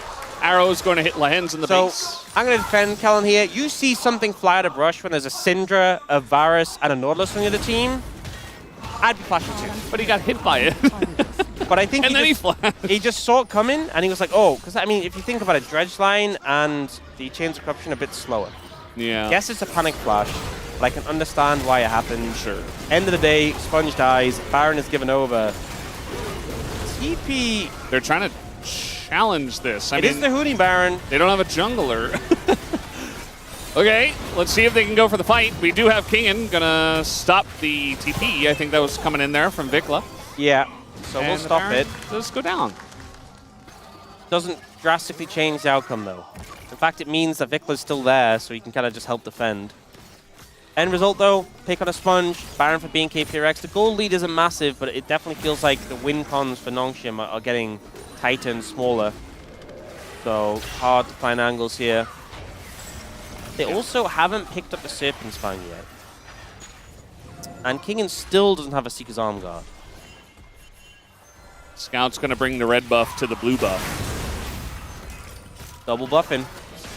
Purple buff. Okay.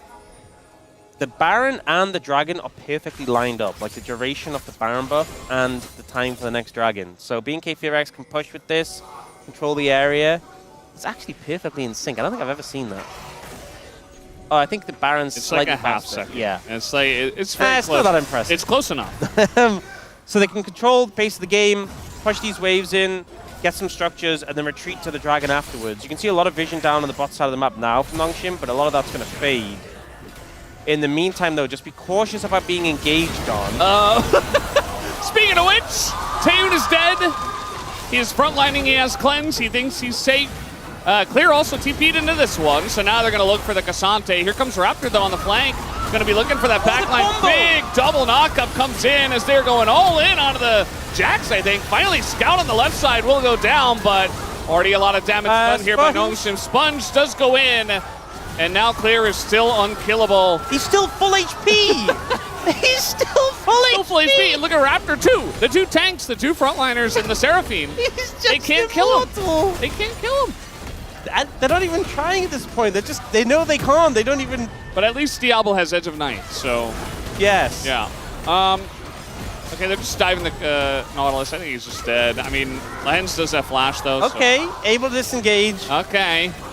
Okay, well, my eye is playing tricks on me. I see Diablo hitting him, but I do not see the health bar moving at all. So this is kind of on me. I said don't get engaged on, but I said it a little late. And they did just kill Taeyoon. And I think this is showing, though, the issue is that it's kind of got to the point where even with Taeyoon dead, player teleports in, and it's just so bulky. They do get through the shield. No Serpent's Fang to help with that. He does this double flip, and then he just has the most fun. He's just running around, CCing people, hitting people. Almost autoing him. Raptor kills Scout. Scout asks for help, and Sponge makes a bit of a one-way trip in there, unfortunately. I was just watching Diablo auto him the whole time, and then he like lines up the big piercing arrow, and Clear just makes the shield, and the arrow doesn't even break the shield. Like the Varus is doing negative. Like, you know, I've never Clear is seen healing more than he's doing. A game with only a 1,200 gold lead, BNK Fear X, feels so incredibly difficult. And one-sided. The problem is, okay, Diablo didn't get the Serpent's Fang. Doesn't have a percentage pen item. There is the Black Cleaver from Sponge that'll help a little bit. Scout did just pick up the Crypt Balloon. Okay, there is the Last Whisper, but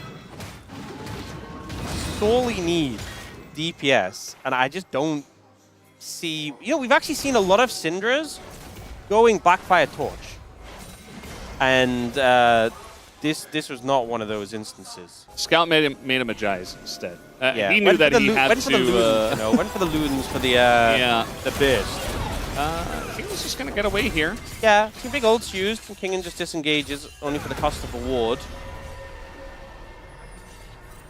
Man, if they get Chemtech Soul, it's gonna be so disgusting. I mean, already 2 Chemtech Drakes is like the Soul, pretty good. Oh my god, this Cassante will just be ungodly. Yeah, if we're being honest. Cassante, the champion, will be the player of the game. Yeah. At the end of this one. You know, we had a lot of time where Cassante was meta in the LCK. Nice to see him just pretending it's the old days. Well, I do think Nongshim have kind of helped them out. I think our analysts on the space are feasting today because there's so much to go over in all of these drafts, I feel. Like, every single game has had easy breakdowns. Just to interject, I just want to look at the No, damage. no, yeah, that's a good interjection. That is vile. That is disgusting. That is disgusting. Oh Someone gets Showmaker on the phone. Oh, no, don't. We need to have his reaction. DPOS are playing so well right now. Do not tilt them by showing them this game. He needs to know. And I'm sure that Raptor feels very unkillable as well. You know. I feel like, he's got good items. His health drops, but he's Olaf, so it's like, is he really in trouble? But I just don't even see Clear's health bomb move. Yeah. You can see Nongshim's reaction. I feel like they've realized the situation they're in, and what they're going to do is just try to not team fight. So, Diablo, normally we see the Serelda's Grudge come out for the Fatality Champions. He went Mortal Reminder. He's trying to remind Clear that he's mortal. I don't think he is. I don't think Clear is mortal. I think you're not going to be able to remind him off that fact. The heal reduction, a good amount of value here. I'm still missing the Serpent's Fang. Do I think that would suddenly make Nongshim win? No. No, but at least the shields would be a bit smaller. Yeah. I don't know if I'm coping or not. I still feel like Nongshim have an angle. Okay. It's not a big one. Like, because obviously the team fights look very one-sided for a good reason. I think if they hit Clear for enough time with all 5 members, you will actually die. Yeah. But they kind of need to kill everyone else first, so it's conditional on them finding backline access. That's the big thing. We saw Kellen get exploded before, and the fight was easier then. Yeah. Dante was a lot less tanky then as well, though. Also, the side lane is becoming a little bit of an issue. Like, the Azir does a good job of clearing the waves, but Kingen is not being answered well in the side lanes. And Clear hasn't spent a lot of time there, as he's just trying to 1v5 with the Seraphine, so fair enough. The arrow's going to hit Lehens. I mean, he's kind of tanky this time, so he's going to flash away and live. TP comes in from Vikla, but Kingen's still bot. Clear did take some damage there. His health bar did actually drop. Oh, and the Ludens interrupts the recall. Yeah. Nongshim are just trying to keep them at arm's length. They're like, no, we don't want to team fight ever again. After what happened in top lane. I think they're going to have to, because in a minute and 15 seconds, it's Chemtech Soul. Yeah. What if it were just like something else, you know? Not Chemtech Soul? Yeah. Oh, Edge of Night procced by the Ash Arrows. Yep. Yeah. Not the most value there, I'm going to be honest. Well, maybe next time it stops the Azir soldier. He has Protoplasm. Brendan. He's... Even if you get him low. Yep. And, you know, when the change came in on that item, you talked about it a lot, how it scales now up to what it used to be. Yeah, they nerfed it early. So, but now it's at full power, you know? Late, yeah, he's level 19. He's nearly level 20. It's back to its original form. Yeah. Dragon in 30 seconds. Does it scale? I'm pretty sure a lot of these things scale past level 18. Yeah. So you actually get more value past level than the original, I guess.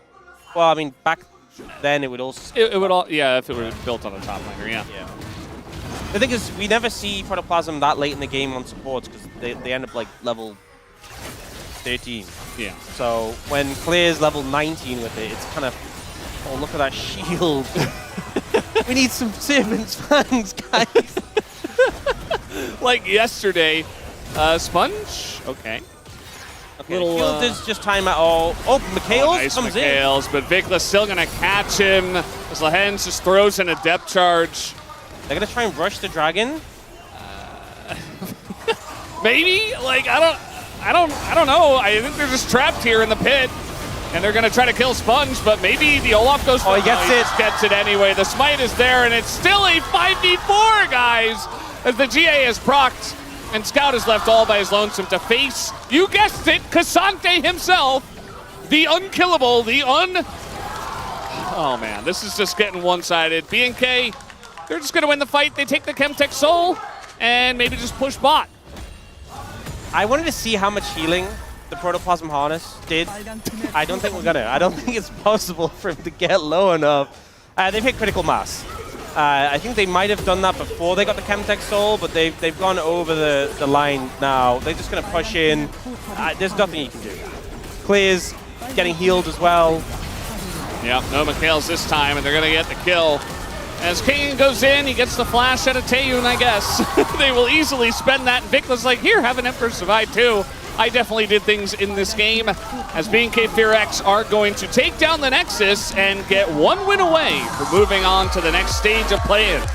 So, you know when you're playing ARAM Mayhem, and someone gets Tank Engine, and they get a ton of stacks, yeah, and they're like the only person in the game having fun, but everyone else is kind of laughing like, oh, look how goofy this is. Yeah. This is how this game he's felt. so large. Wow, he's so unkillable. This is how this felt, right?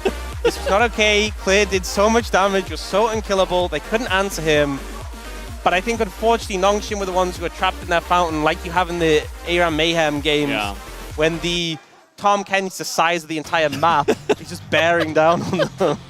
The giant tongue is just hitting you over and over in the fountain. Yeah, this had vibes of that. So I think it goes back to some draft issues. I think there were some good moments for Nongshim, like when they found the pick onto Kellen, but there was a definite timer on this game.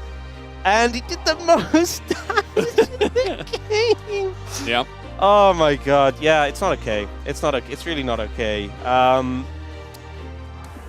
brick wall. I mean, they just didn't have an answer. Like, if they had any kind of hyper carry, I think there is still a world.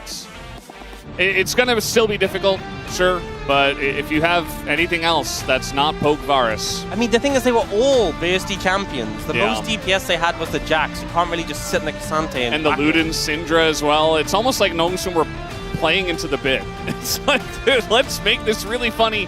And it was for B&K FearX as they take the lead in the series 2-1.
노틸 잭스고 잭스 노플에 전혀 없어서 죽일 생각하자. 노틸 미카엘 없고 궁 있다.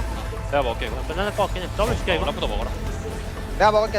잭스 들어오면 잭스 볼게. 아지르가 먹어. 나 궁도 있어. 나 노틸 한번 볼게. 봐도 돼. 앞라인부터 쳐. 상대 탱해줘. 상대 탱해줘. 더블 4초. 막았다 해. 나 괜찮아. 나이스. 나이사. 다음 세트 가자.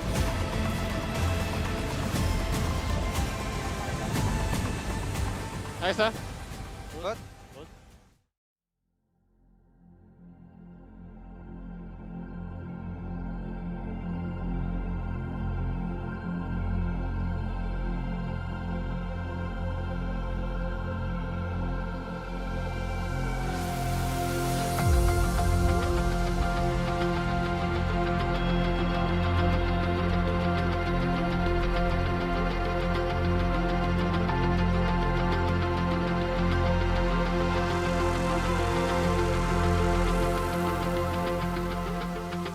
마치 영원처럼 기억할 수 있게 그래 기억처럼 영원할 수 있게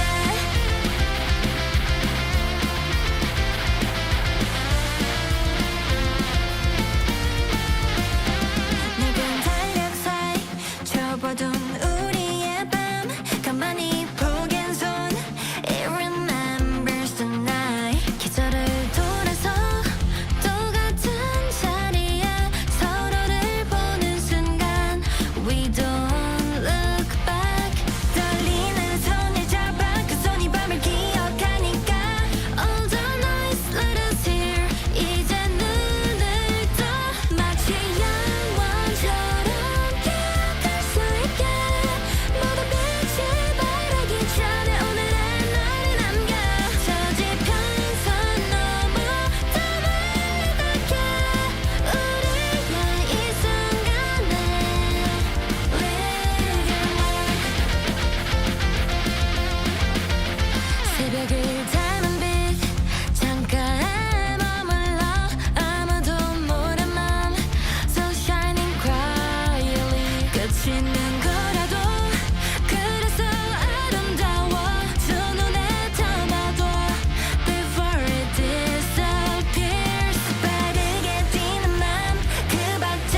Every sky is a line I've drawn. Cut by cut, mark by mark, my name forever in the stone.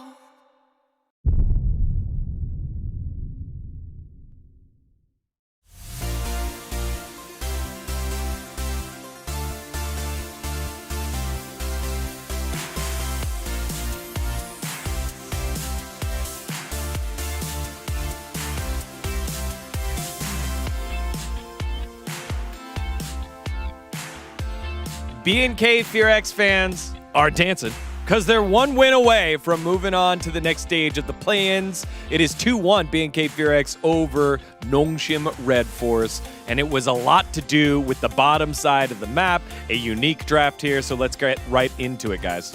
They got cooked on the draft. I feel like this is one of the clever draft plan by B&K FearX. I mean, it's such a proactive, because they're already playing because it's the BO5, they're so open-minded that they're actually using these flags pick. Sure, Olaf is really, right now, is really strong. And then they actually did flags the Olaf to jungle and then pull out the K'Sante. I mean, first time when I thought of the K'Sante into Jax, didn't feel like it was a super giga counter. Because the lane was actually 50-50, but I think the composition based on they have an Enchanter support and they have an Ashe Hyper Carry and jungle Olaf, the composition is it requires some tank position on top side, the K'Sante. So that's why I thought it was a really, really smart, especially with Azir team competition.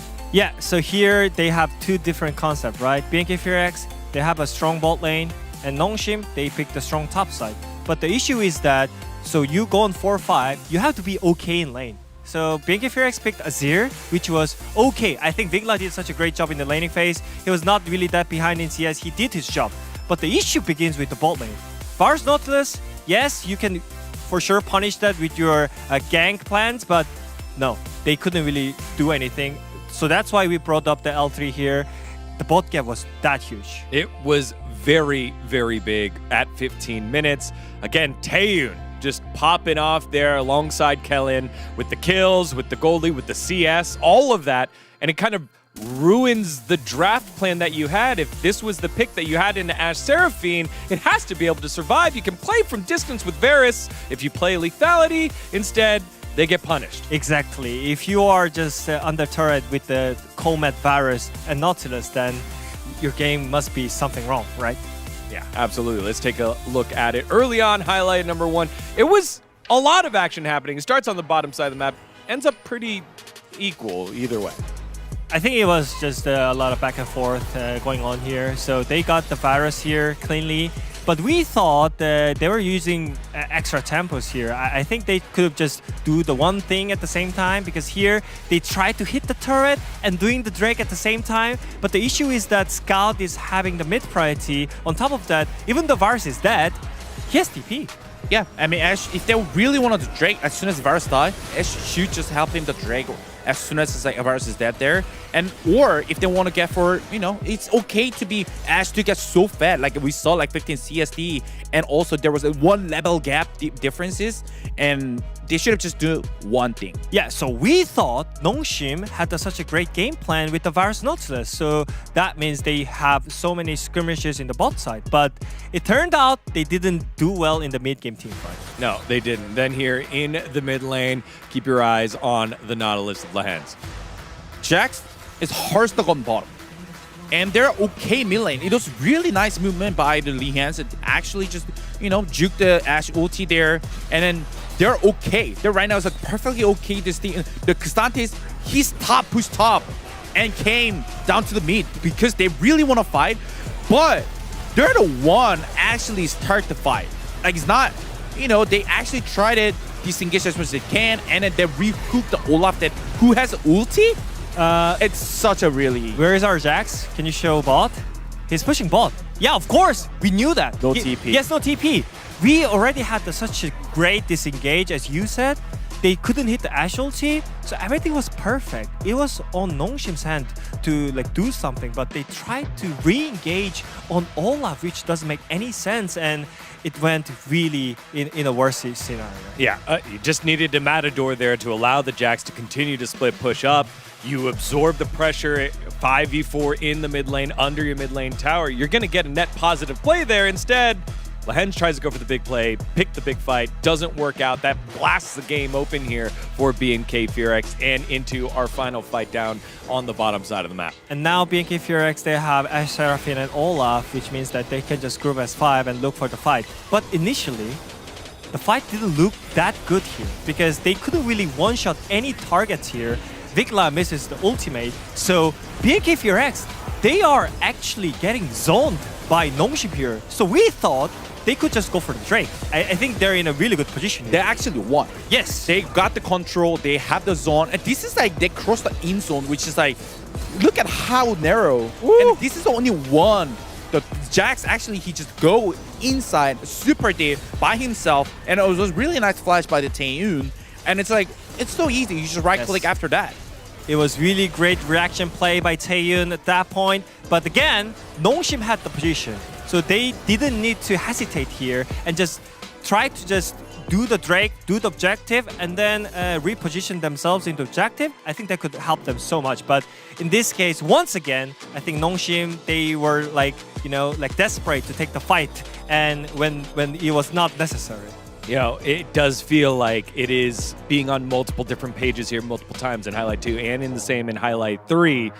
And there is that feeling of, well, if we go out, we want to go out on our terms. Nongshim is a skirmishing team. Both those highlights showing they tried to fight when they didn't need to fight. Exactly. And so you don't want to go out at all, but Nongshim are out of losses to give. It is 2-1 BNK Furex. Winner will move on. Loser ends 2026. Will it be here? Let's find out together as we send it to game number 4. Thank you very much, guys. As, yeah, pretty much breaking down all of the different angles that we saw in the draft and how it did play out. Nongshim not able to get enough of a snowball rolling. As I said, you know, if they were winning, they were winning. But that wasn't winning for Nongshim. So BNK Furex looking very good with their little mix-up in the draft from game number 2, or 3 rather, as a lot of fans hoping that their team will be the one that plays against Bro tomorrow, but there can only be one. And right now it looks better for BNK Furex. That makes sense because they're up in the series. Yes. Yeah, I think ultimately that last game, there was a lot of pressure for Nongshim to make things happen, and that pressure did kind of just get to them, and I think they just overplayed their hands a few times. A hard game. I think there's some drafts where I think, like, you know, it doesn't help, but it's not the end of the world. It's going to come down to gameplay as well. That one felt like a bit very difficult to overcome. So hopefully Nongshim going to be able to approach this next game and not get flexed on by the Olaf flex. Yeah, I was kind of considering Nongshim would be the team that when the series goes late and a lot of these picks are taken away by Fearless, that they might be able to dig a little bit deeper into their champion pools with some of the, you know, some of the tenure, some of the veteran nature of some of these players and how long they've been around and how deep their champion pools are. But that last one was definitely a BNK draft win. So far it's been up their alley, actually, as we are going to see Maokai. Seen some Maokai bans start to come in like late in the draft, late in Fearless. It kind of rises in priority, especially when some of the more popular junglers have kind of been thinned out, so gets taken away from Raptor here. I imagine this is just a rise. With Syndra gone as well, there's no way you leave it open. And that's like you're really trying to play Anivia into it. Looks like they're trying to bait the trap. Nongshim, I see no way they don't pick up the rise here unless they sense a trap and they want to avoid it. They lock it in, and BNK Furex surely have a plan here. I don't see a good reason to give Scout Rise for free. I mean, yeah, they might have a plan, as you're saying. They have to have a plan, otherwise we're going game 5. Feels a little bit like, okay, let's give them Orianna, and we definitely have a plan. But they don't. Let's see if they do, as it is going to be Kalista Renata, and, you know, in terms of bot lane duos that are still available, still one of the stronger ones that we have. Other picks, maybe like MF. I mean, we're certainly digging deep into the AD carry champion pool. There's still like Corki available. Yeah, Corki. But they're not going to pick up the bot lane now. They're going to risk going later. And they're going to go for the Wukong here for Sponge, it seems. and likely going to get a top lane pick as well. I would think normally you're picking top side on these three. And the Gwen just gets slammed. So now BNK Fear-X in an awkward position. Do you want to secure a jungler now before they get thinned out more? Or are you going to try and answer one of these solo lanes? And remember, you can only answer one. If you were going for that Anivia pick into the Rise, it's now or never. And that does mean this Gwen doesn't really get answered. They're not going to go for either. They're going to go for the Xin Zhao. Works well when you have an Enchanter. And pretty high tier considering what's the point we're at in the series. But that means they haven't answered top. And the thing is, one of the picks that was really good into Gwen in the past was Jax. So no option to go for that. That's already been taken away. You sometimes see Ambessa do well. That's been taken away. Remember, Gwen got buffed recently to have more early healing. I mean, Jace was also. Rumble. A lot of these picks have been taken out with good answers. Yeah, champs that can go into her mist and trade up. Those are the ones that are good, and a lot of them are gone. Yeah, I think, honestly, Kennen's a good ban. Akali used to be that OG Gwen counter, and it kind of hits both lanes at once if you want to go for that. Are you concerned about the Anivia, though? That is a question. Do you think that's going to be what Vikla brings out? I think you're fine with it. Yet this season. He could also go for just the Annie, honestly. Yeah. That seems like a Vikla pick here, Annie or Lissandra. I like banning the Akali. I think it's a good call. Nope, just going to be Annie. More of a Vikla target. But we know he can play other stuff. Certainly one of the more meta mid laners that's left at this point of the Fearless draft, though. You know what you're dealing with in both solo lanes, so kind of depends if your pick hinges on seeing the entire composition. But you know your lane matchup already. I think it'd be cool if they went for the Akali, but looks like first off they're going for the Talia into the Rise. Something we saw have a decent amount of popularity when Rise was doing well. But I just think Rise has so much power and is so insane when he gets to that late game point. We just saw a game where it felt like one team hit critical mass. Nongshim are looking like they will have that critical mass. Bot lane though, Sivir not a good matchup into Kalista. Sivir Nico, the choice here. So it's very difficult to ban out all the AD carries. There are so many choices. But yeah, you mentioned the matchup, so that'll be something they have to get through. Now, what are we picking into Gwen? Clear. What's it gonna be? I mean, there's still picks like Renekton, Zehen available, or the top Nidalee. This is really an early game of bust composition for BNK Fear-X. They need that momentum. I think if they're even and it gets later, they're not actually in a good spot. Yeah. We've seen some drafts like that in a row now. And yeah, I mean, there's tons of scaling on the side of Nongshim Red Forest. And I feel like in terms of, like, the side of BNK Fear-X, it is very early game focused. It's not like Talia Pantheon, though, and it's not like Talia Renekton. It's not, you know, Renekton Nidalee. We don't have a lot of ways to play well together. Even the jungler Xin Zhao is like, yeah, he can set up some picks for the Talia, but also not the most reliable. You don't have that snapping gauge that I think a comp who wants to set the pace of the game really would love to have. Because if you don't, you're just kind of relying on getting ahead and just maintaining that gold lead, which I don't think is super easy to do. Also, the Nidalee top tends to do well in split pushing, but I think when the other team has a Gwen who's going to scale up nicely and a Rise, playing through side lanes isn't going to be the easiest task. I think, you know, we said last draft there was a big edge for BNK Fear-X. I think Nongshim had the advantage here. It kind of hinges on the bot lane. I think that's the matchup I'm most worried about for Nongshim and this Sivir. Well, we'll see how it goes on the Rift as we are ready for Game 4. Let's do it.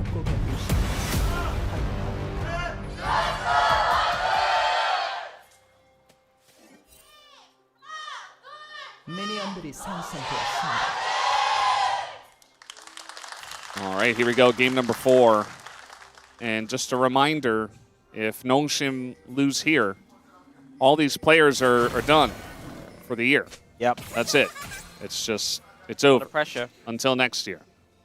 and it's still August. Yeah. So talking about the bot lane, notice Diablo's gone for press the attack, not the lethal tempo. I think he wants that early power in lane and he doesn't want to go for long trades. You do not win long trades. If you're playing this matchup, you can outrange with poke with Nico and Sivir. Like Sivir obviously has chip from the bouncing blades and also the boomerang blade. So you chip out from a distance. You can also do that from Nico with her Q, and it's just poke, harass, and keep away. Because the second you get locked into it all in, you're in big trouble.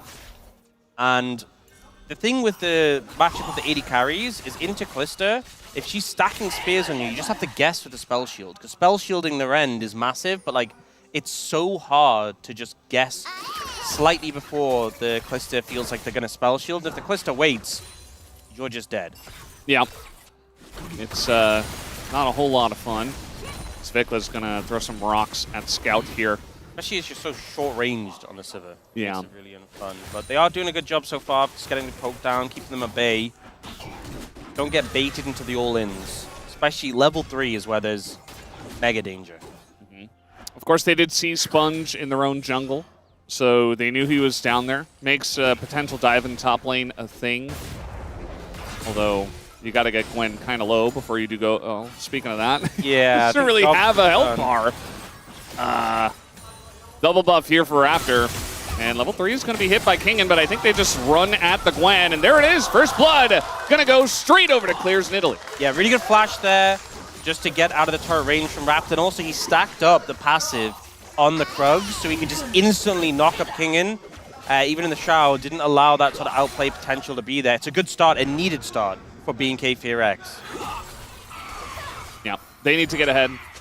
And they need to do it as soon as possible. Oh, Diablo's flash is down. I think Kellen flashed, hand-shook him, and actually was able to burn that summoner spell. Yeah, I saw Taeyun giving the big green thumbs up. The big Zac thumbs up? Yeah, underneath the turret, and I thought it was because of the top lane, but yeah, maybe a little bit different.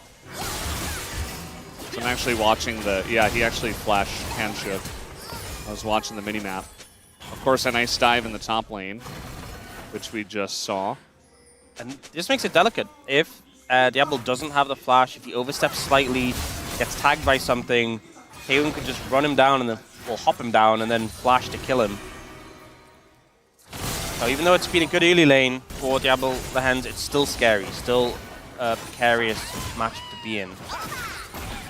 Raptor says, these are my Raptors.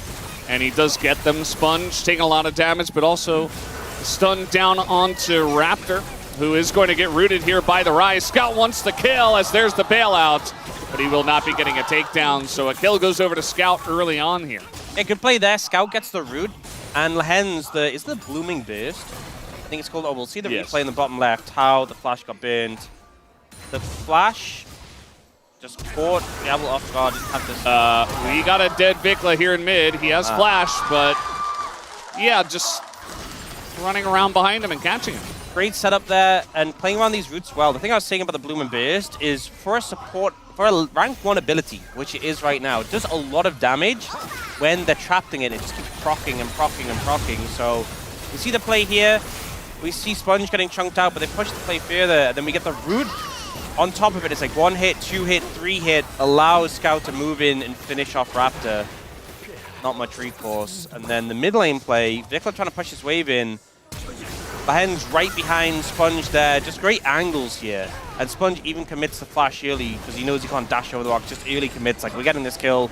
I don't mind using my summoner here. Yeah. See some really cool back animations there from Clear, but it's just Raptor getting in, and you know, he was just on his own Raptors, but he went back into the jungle of Nongshim and took some of those camps too that he had started the respawn on, so feels pretty good to do that and continue putting some pressure in the top lane. Kingen's still level 5, and Clear just hit level 6, so it'll take a while for him to feel good about that lane. Yeah, a lot of time needed. Often with Gwen, it's when you have your E maxed, which is a second ability you max, and you have that lowest possible cooldown. makes a big difference for the Gwen, which is going to be level 13, so quite some time away. Until then, you're really just surviving. But at least the ult gives some power, though, which obviously Clear doesn't get much from upgrading his ultimate ability.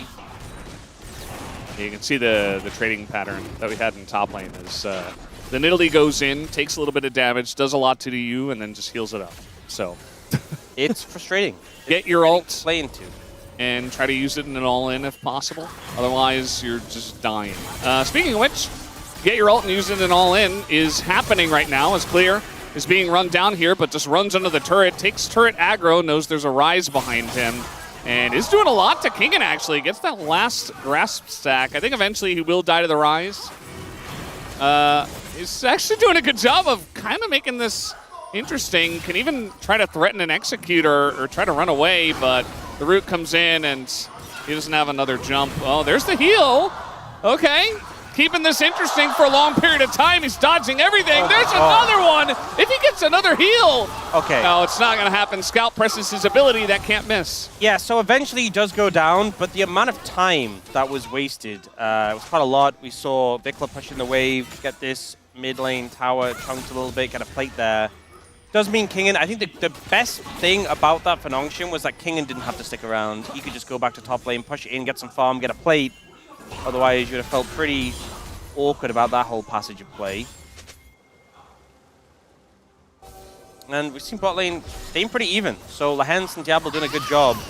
If you're going even with this combo, especially when you have to get an early scout slingshot, you're feeling pretty happy. Yeah. I assume it's going to be the Yuntal first then, which is a sort of older build we saw. A lot of people going like more Essence Reaver recently. It obviously scales. Yuntal's an item that gets like a lot of stats when it's stacked up, but it's like weaker on that initial one item spike. But it did recently get buffed, so it makes a good amount of sense.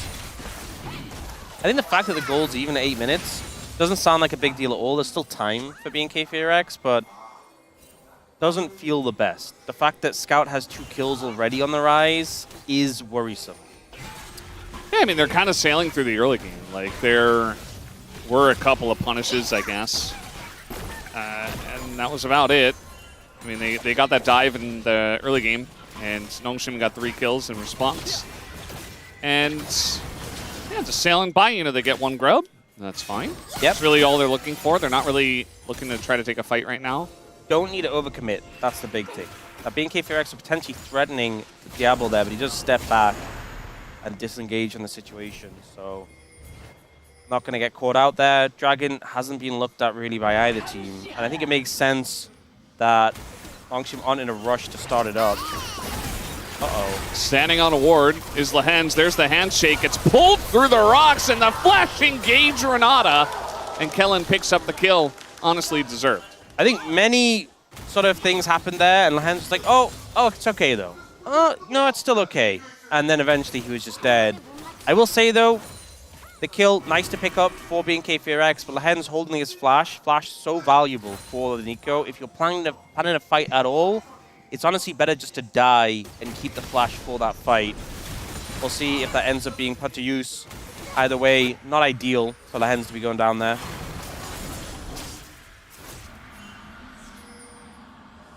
Yeah, I mean, it's just standing on a ward. Like, directly on one. Yeah, the worst part is he used his W, and as he got hit by the seismic shove, so didn't really gain any value. And I'll picture Kingen flashed in the top lane. Or, no, he didn't.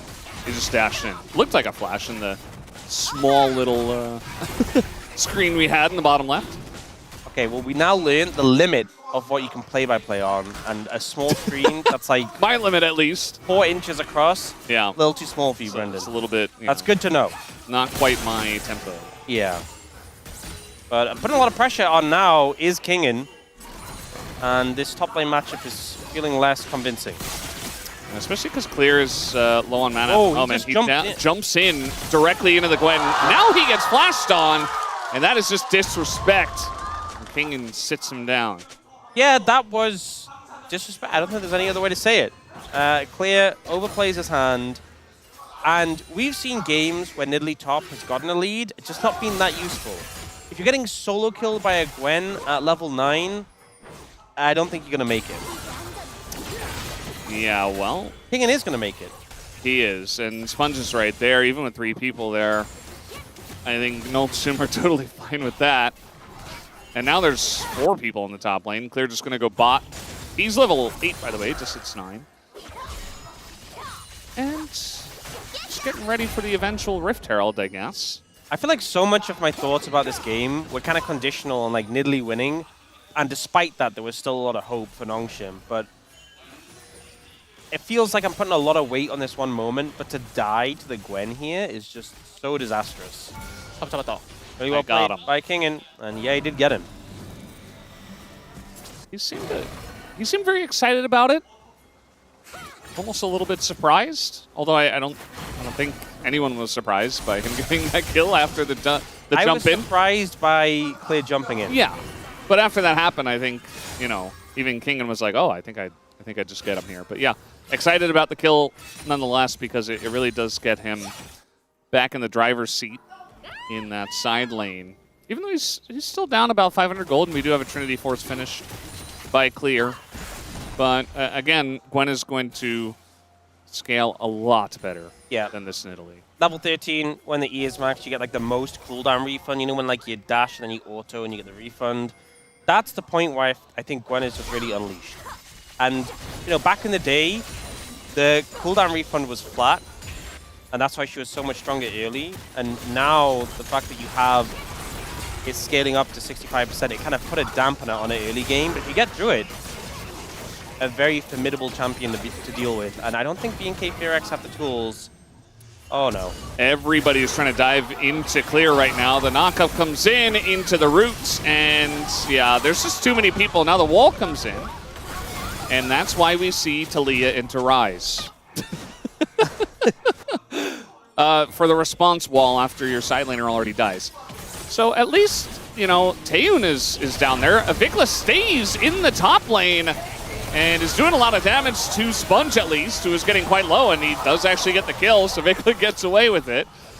A bit of a skirmish, little scrum over the blue buff, and okay, looks like Raptor will get away. Little overstep from Sponge there, and this whole time, he has just been farming bot and pushing the wave in, so BNK Fearx with a bit of a gold leaf here.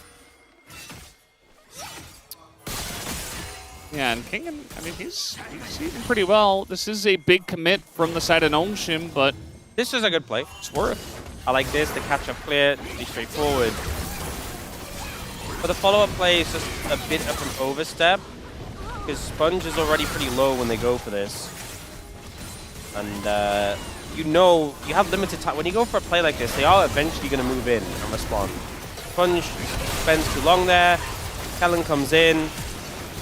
Scout goes for trying to finish the kill off, but just doesn't quite have the damage yet. Yeah, I think it was kind of close. It was a very thin margin to go for. You talked about just holding on to your flash if you're going to go for a fight. It is 40 seconds until the Rift Herald and Lehen's flash is away. Yeah. So he's not going to have it for that, nor the Drake. Doesn't have his Rocket Belt finished either, so not getting the max value of this Nico right now. One-item completions would definitely help Nongshim a lot here. Kingen not quite there. We do have Diablo's Yuntal finished though. Obviously once he stacks that up, decent amount of value. We definitely need more items for the Civers truly online. The Fierce Dragon's been picked up already by Nongshim. I think if they offer you a fight, you're okay just saying, nah, I'm good. And just giving up the dragon. If BNK Fearx get the second dragon, it honestly does not shift the needle at all, really. And also BNK Fearx, I mean, they have Kaliss or Renata, so Fate's Call is a little bit scary. But besides that, you know, you talked about Snap Engage.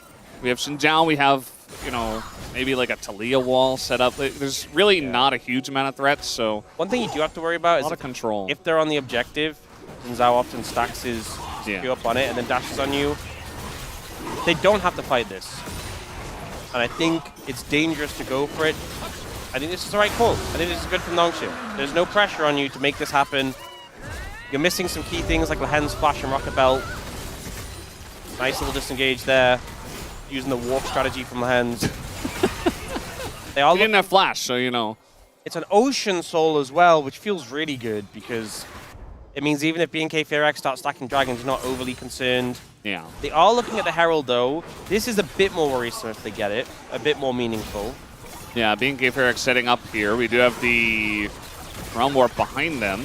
Scout on the flank. Again, he just has a Rod of Ages at the moment. The engage comes in onto Sponge, and he does get the one Cyclone as Lehens tries to get the knockup. By the way, the 1v1 is won by Kingen in the top lane, and now it's pretty close here. Taeun just hopping around. They don't have a good answer as the bailout is there as well. Nongshim, I don't think they should have gone for this fight, and they found out why as Kellen picks up the kill, and BNK Fearx get quite a lot off of the back of that. I think it's difficult to find an approach to that fight that works for Nongshim. Even with Kingen decimating the 1v1, it still ended up just not working out for them. And I think you should have just let the Herald go, because the result now is they still get the Herald and they get a fight win. It's a double whammy, and you were really made to pay for that overstep. Lehens now has the Rocket Belt, and you see here, he just doesn't get much value. It's quite hard without Flash or Rocket Belt. Get a big ult in. Kingen is crushing the 1v1 against Clear. They have Scout on this angle. Sponge gets chunked out when he goes in, and then Lehens ults and only hits Kellen, who immediately gets Fate's Call. So the engage didn't work.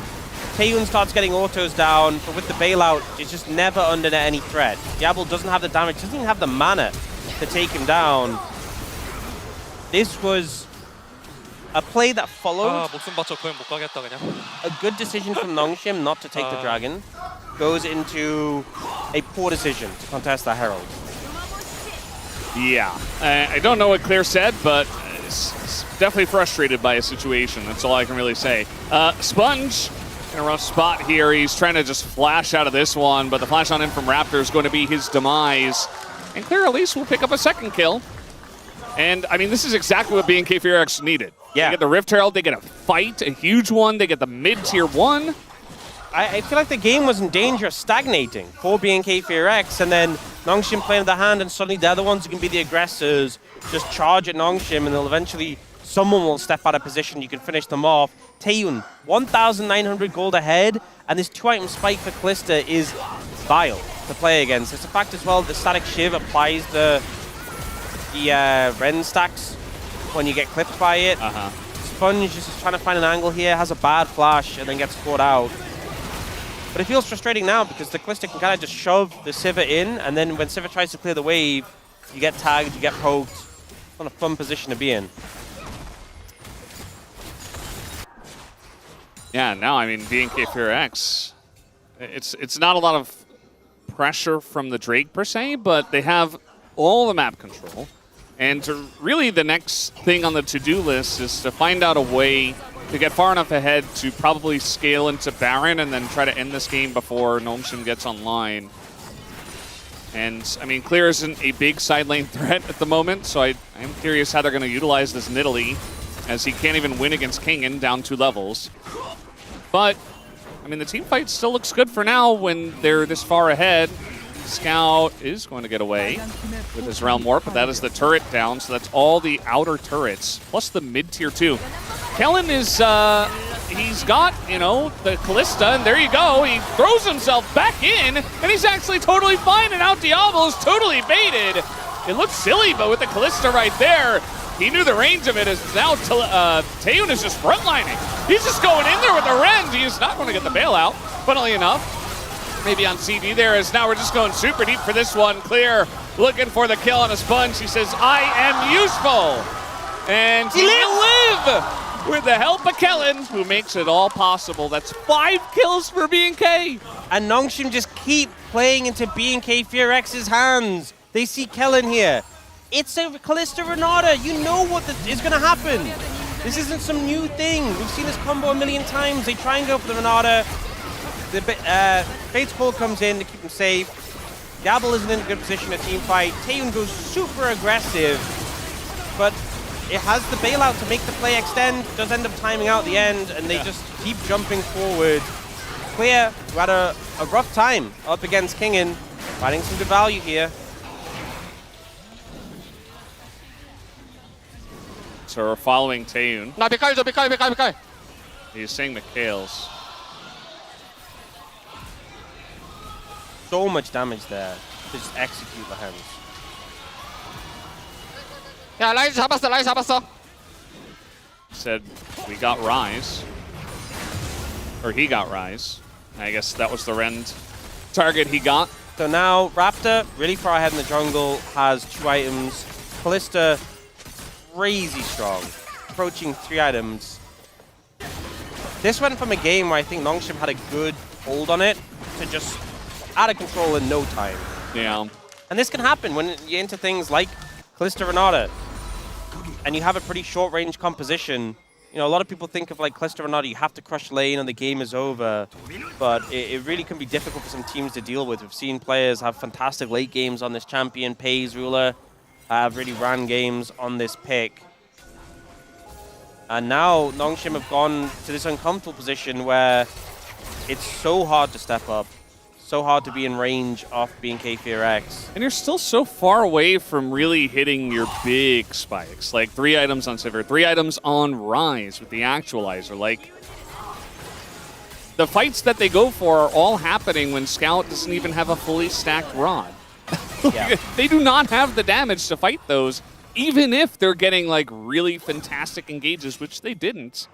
They were running straight into a Renata with a Nico that didn't have flash, right? So it felt very forced once again. This time he's got flash though, as they are looking for that backline, and you see that full health on Taeyun. As finally he is going to go to the bailout. They take him down, but the rest of the team is there. As you see Raptors just frontlining, and they're just too far ahead at this point. Yeah, you got the Kalista, but they're so far ahead as a team now. There's nothing you can do. As BNK Fear X, they are just chasing him down. They're going to stick around and make sure Scout doesn't get the back, while the rest of the team looks for the Baron. Oh, it hits. Yeah, he's, okay, that didn't quite reach. How did that, what? He hit the spear right, he gets the extension on the... I think he just didn't quite have the That's damage. the way that, well, he jumped, but it didn't, huh. Maybe he didn't target it, I don't know. Maybe he didn't target it well, I don't know. Again in a second. So they get on Taeyun, but Taeyun just takes so long to die. The Mikhails comes in for the root, Diablo charges in to get the damage down with a flash, and just gets beat down by Raptor, even gives a reset to Taeyun.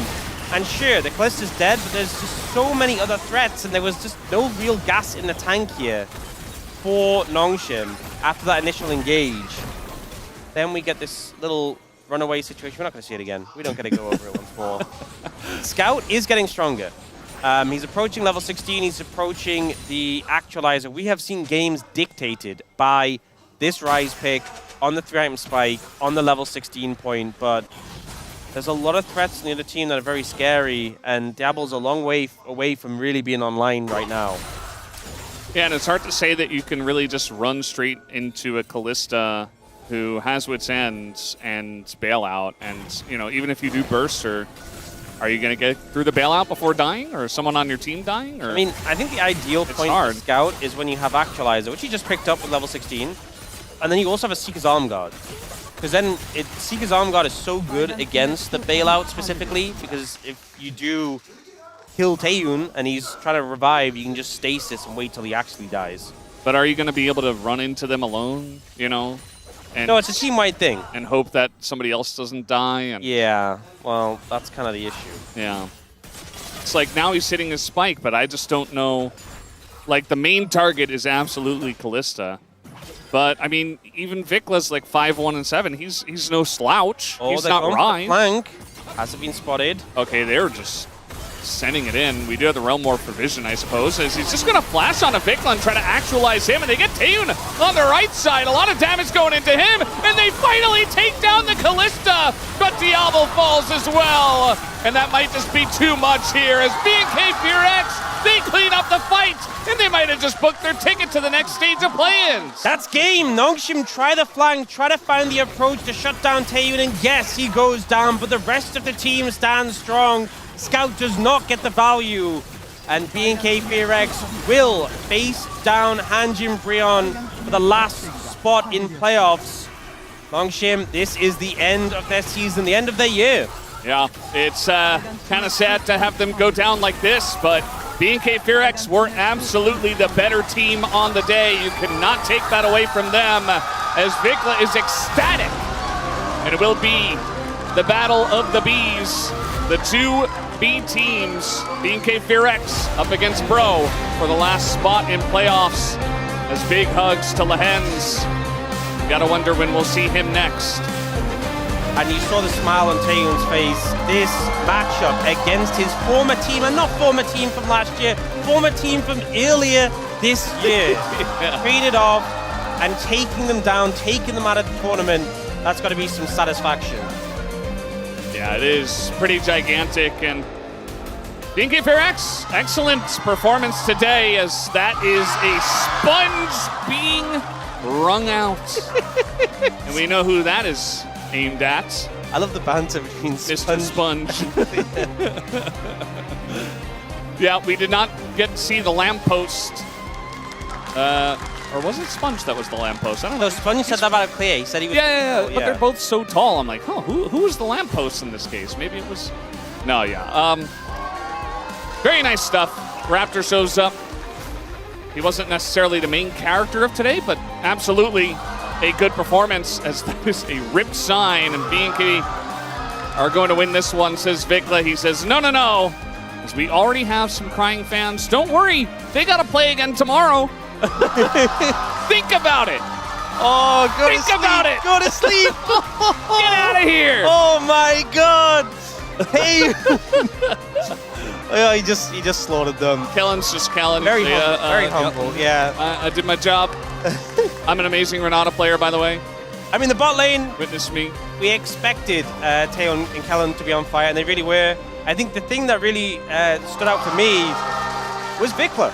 I came into this thinking, based on current form, we're going to see Scout outperform Vikla, and Vikla had that phenomenal Ari game where he was just absolutely the main character. This Talia game as well, having a really big impact. I think he stepped up massively for this series when the team needed him to do so, and rewarded them with some great play. Yeah, absolutely. I think that he was definitely the differing factor, especially in Game 2. You know, it's a big turning point in the series to really swing the momentum back after a rough Game 1. And this is the fight, really, I think, that started it all for the unfortunate ending of Nongshim. Forcing directly into the Renata Glass. Your Ryze is flanking. Your Gwen is winning. Your Ryze already has 2 kills. You could be scaling. Instead, they force the fight, and then they do it again. And BNK FearX, this is their comfort zone. They love fighting, especially with a comp like this. I mean, come on.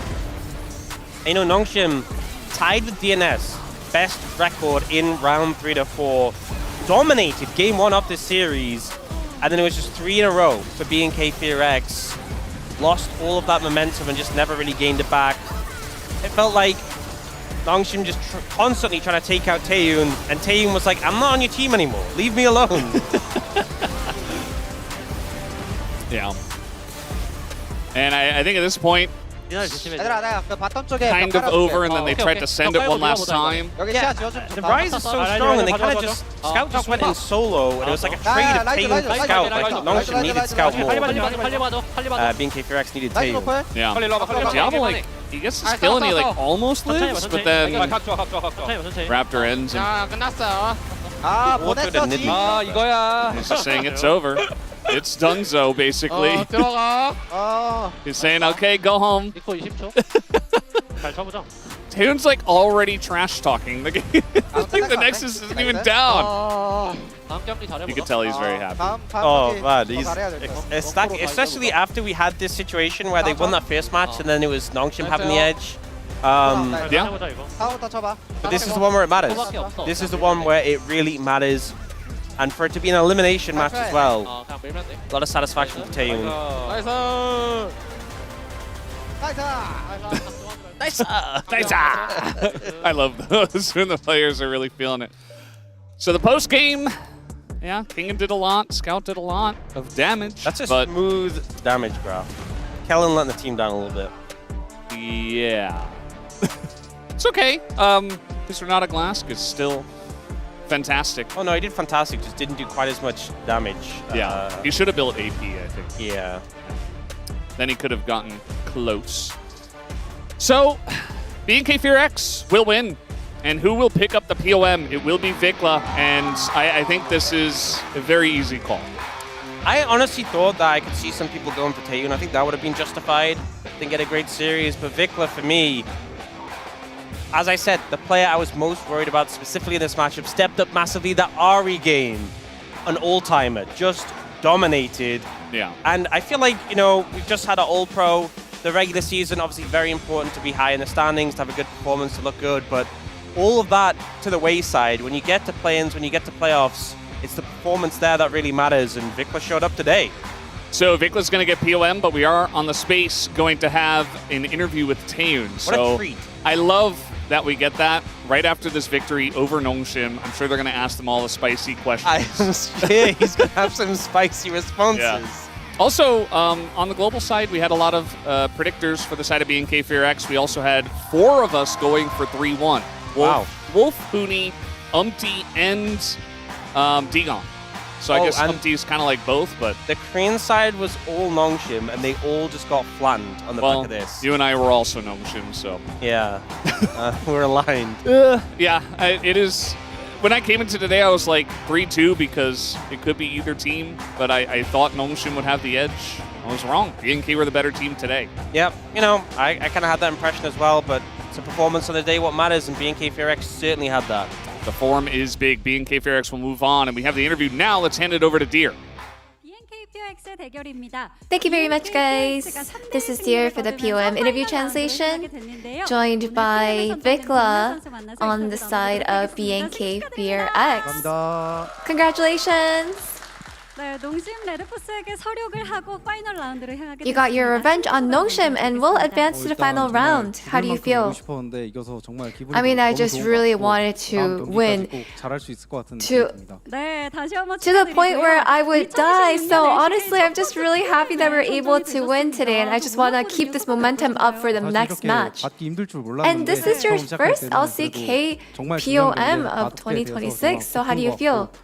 I mean, it was so difficult to get a POM, and, you know, just being able to get my first one, you know, even now, it feels amazing. And losing today meant being eliminated, so especially just seeing all the ceremonies that the players on your team prepared, we could tell how badly you wanted to win. So since you were on the losing streak against Nongshim, I'm sure you were all fired up. So what mindset did you prepare with? I mean, we didn't really care about the losing streak. We just knew that we were the better team. So I think that's just the mindset that we had showing up today. From game 1, Nongshim was quite spicy, but game 2 marked BFX's uprising. So what was the feedback after game 1? I felt like even in game 1, our team played a lot better, but I think it's just the setup that we didn't prepare too well during the laning phase, and I think that's what actually led to those accidents. And so we talked about, you know, just being able to set up even better next time. And in game 2, honestly, your Ari was so charming, and I'm sure that you were really happy about your own performance, right? Yeah, I mean, in game, I just felt so invincible. And you were just so bold and so aggressive with your Ari, so why was that? I mean, the enemy team honestly only had me to focus, so if I were to play more aggressively, I just felt like it would be more entertaining and that we would actually get a better outcome. And it seems like you guys had prepared quite a lot for the draft in Game 3 as well, so the way you flex picked Olaf jungle, so what was the strategy? So we had in mind that Olaf would be actually a really good pick as a jungler as well, so I think that's why. And in game 3, you know, obviously Azir isn't known as the most viable pick right now, but he is on the rise, so how is Azir on the stage right now? I mean, after playing game 3, it just felt like he was a really good pick, especially after we dropped one of the games. It just felt like a good one, even though the early game was a little bit of a struggle. And in game 4, your top Nidalee struggled a bit, but what was the shot call like in the team? I mean, even when Nidalee was dying, we just knew that we had the control over the game, so we just knew to just keep our focus. And tomorrow you will fight for the playoff 60th spot against Hanjin Brian, so what will be the win condition? I think it's just going to really come down to mid-jungle. I mean, especially against KT, their last match, it seemed like they had a lot of movement in those areas, so it just feels like the win condition will definitely be all around the mid-jungle. And what is your mindset? I mean, I'm just always really confident, so we will make sure to send Hanjin Brian home, just like how we did today. And that is all from Vikla, and tossing you back to the space. Thank you! Thank you very much, dear Ayaya, as it is B&K Furex getting themselves the victory over Nongshim Red Force, ending their 2026 season, and Vikla getting the POM.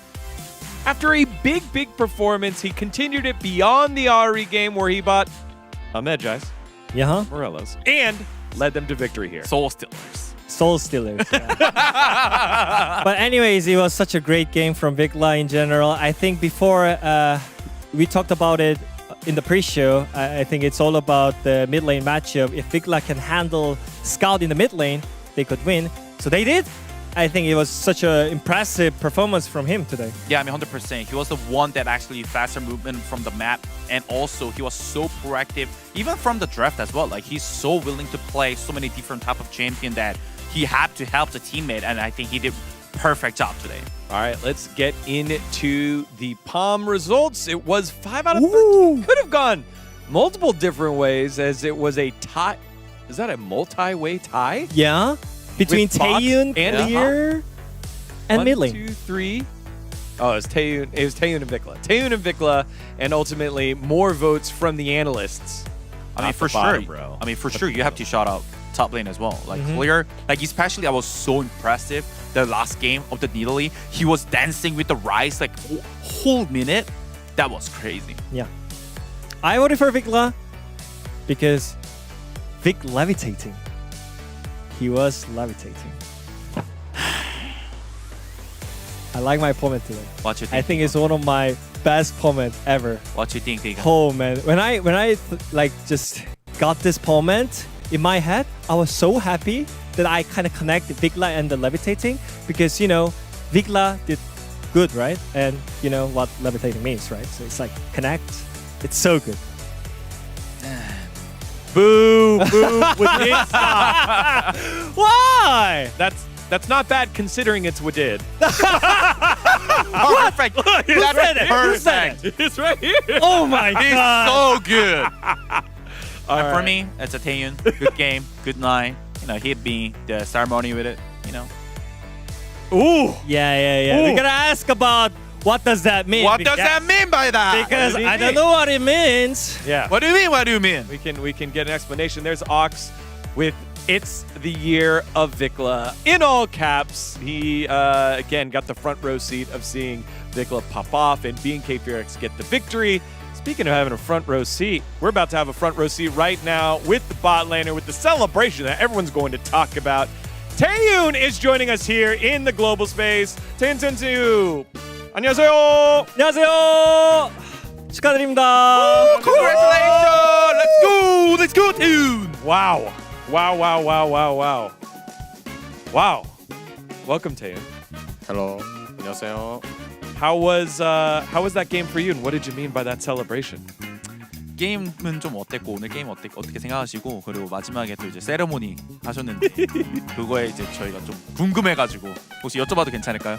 일단 저희가 농심이랑 할 때 좀 졌어가지고, 근데 어쨌든 제일 중요한 경기에서 농심 팀을 라이벌 매치에서 농심을 떨구는 게 제일 재밌겠다고 생각해서 무조건 이기겠다라고 생각하고 왔고, 세레머니는 그냥 뭐 이제 해석을 하면은 이제 너네가 누굴 버렸는지 기억하고 그리고 이제 가서 잠이나 자라라는. So first of all, our record generally against the Nongshim when we faced them wasn't the greatest. So for our main goal, the optimal goal was like trying to win as much as we can and let them go home. Oh, that was our main goal. And for the ceremony, you know, it's a banger. Yeah. So memory. Just remember who you threw away. whoa! 대박! and go to sleep. And go to sleep. Well, they will until 2027. That's crazy. The other question that everyone wants to know, when we do interviews and you do any interview, you are so honest compared to a lot of other LCK pros that are very PR and they don't really say anything. Why are you that way? Do you think about that? 선수님이 항상 인터뷰나 이제 어디서 말을 하실 때 되게 오픈 마인드로 잘 말하시잖아요. 정직하게. 그래서 다른 이제 LCK 쪽 뭐 선수들께서는 조금 그래도 순화해서 말하거나 그러는데 혹시 그런 게 어떤 이제 작용을 해서 그렇게 말씀을 하시는지 궁금해요. 일단은 막 내가 짱이다 이런 느낌보다는 어쨌든 그런 인터뷰 자체가 어쨌든 재밌고 좋게 봐주신다고 생각을 하고 이제 트레이드 사건 이후로 좀 관심을 많이 가져주실 때 그냥 제 팬으로도 만들 수 있고 하니까 좀 재밌게 하려고 하다 보니까 그렇기도 하고 좀 원래 솔직한 편이어서 그런 것 같습니다.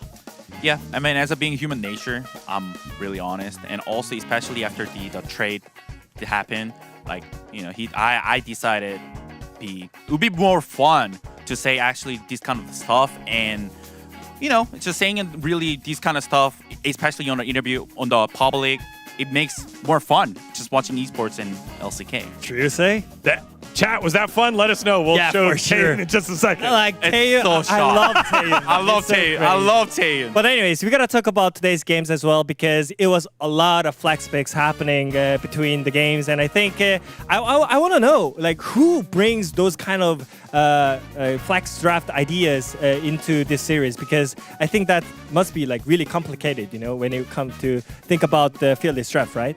So 저는 이제 태현 선수께 오늘 여쭤보고 싶은 게 오늘 정말 다양한 그 픽 같은 게 나왔잖아요. 뭐 올라프도 나오고 애쉬 세라핀도 나오고 하는데 이제 그런 아이디어를 누가 보통 이제 제안을 하는지 좀 궁금하거든요. 일단은 좀 피어리스 다전제 같은 경우에서는 흔히 말하는 이 초상화 론이라고 딱 그 올라프 막 시세라피 이렇게 조합을 보면은 이쁜 조합이 보이잖아요. 그랬을 때 그런 게 좀 중요하다 생각을 해가지고 시세라피 올라프 조합이 나왔는데 올라프 정글탑 돌리는 거는 선수들이랑 감독 코치님들이 다 같이 얘기를 많이 했던 것 같아요. 다 같이? 네. So basically, first of all, I think on the picture, on the paper, right? Like when you see the 5-dose champion, like this composition looks great, looks beautiful. That's like, and that's how we kind of discuss. Like that's our first goal. Try to make the composition really nice, you know, functional. So I think there was everyone job, like from coaching staff as well, like player also chime in, like just discussing which competition will be really fit for us and makes beautiful. Yes, as it was described, the face card theory. So, oh yeah. Yeah. You know, if you talk about face card, if they look good, yeah, it's gonna work good. That was awesome. And then finally, you know, let's look forward into the match against Hanjin Brion. What do you expect is going to be crucial, and how do you rate Teddy, as you two were both very aggressive AD carries and very important to the success of your teams? 이제 브리온이랑 매치를 앞두고 있는데 이제 특히 또 이제 테디 선수도 되게 원딜 중에서 가장 이렇게 하이퍼 캐리로 이렇게 잘 활동하고 계시고 그런 이제 팀적으로 그렇게 많이 몰아주잖아요. 그거에 대해서 이제 어떻게 대비하실 건지 알고 싶습니다. 일단 한진 브리온 팀을 저희가 항상 못 이기다가 마지막 정규 시즌 때 좀 이겨가지고 자신감도 있는 상태고 어제 이제 KT랑 한진 브리온 봤을 때도 어쨌든 지고 온 거고 저희는 이기고 올라가는 거기 때문에 저희가 더 기세가 좋을 것 같아서 하던 대로 피드백하고 잘 하면은 네, 좋은 결과로 플레이오프 갈 수 있지 않을까 싶습니다. Yeah, we've been losing against the Brion a lot, but the thing is, like, actually at the last game of the regular season, we actually got the win, and I think that helps a lot too. And also, especially they lost against KT series, and we're the winner of the series. So that's gonna be really a good advantage for us. The momentum, the atmosphere is different. So if we play like we used to, or like even today, that's gonna be pretty good game. It's gonna be a good series for us. It's gonna be a very good game, especially with you and Teddy, two of my favorite AD carries to watch here. It's just gonna be a ton of fun to watch. I want to see more ceremonies from Taeyun. So now I'm gonna support for Taeyun. You know, you gotta do it. Remember, this was the CEO of Hanjin Brion. Right? Remember? But he's bringing the content. Hey, look, he knows. He's bringing the content. Yes. I like the content. I like Hanjin Brion. I really like. But I like Taeyun as well. Taeyun, final words for your fans all around the world. 어디? 일단 플레이오프 한 자리 남았는데 와디딘님은 한진브리온 많이 응원하긴 하지만 저희는 PX 잘 이겨보도록 할게요. 너무 응원을 하시더라고요. 장난이고 팬분들 항상 응원해주셔서 감사하고 다음 경기 이겨서 플레이오프 가보도록 하겠습니다. Yeah, I know Wadid is a really big fan of the Brion. 맞아요. He got, I know. I'm just kidding. So we'll try our best. Try to win as much as we can for the rest of the play-in, and wish us luck. Again, congratulations to Taeyun for the victory today, being an integral part of BNK Fearx's year.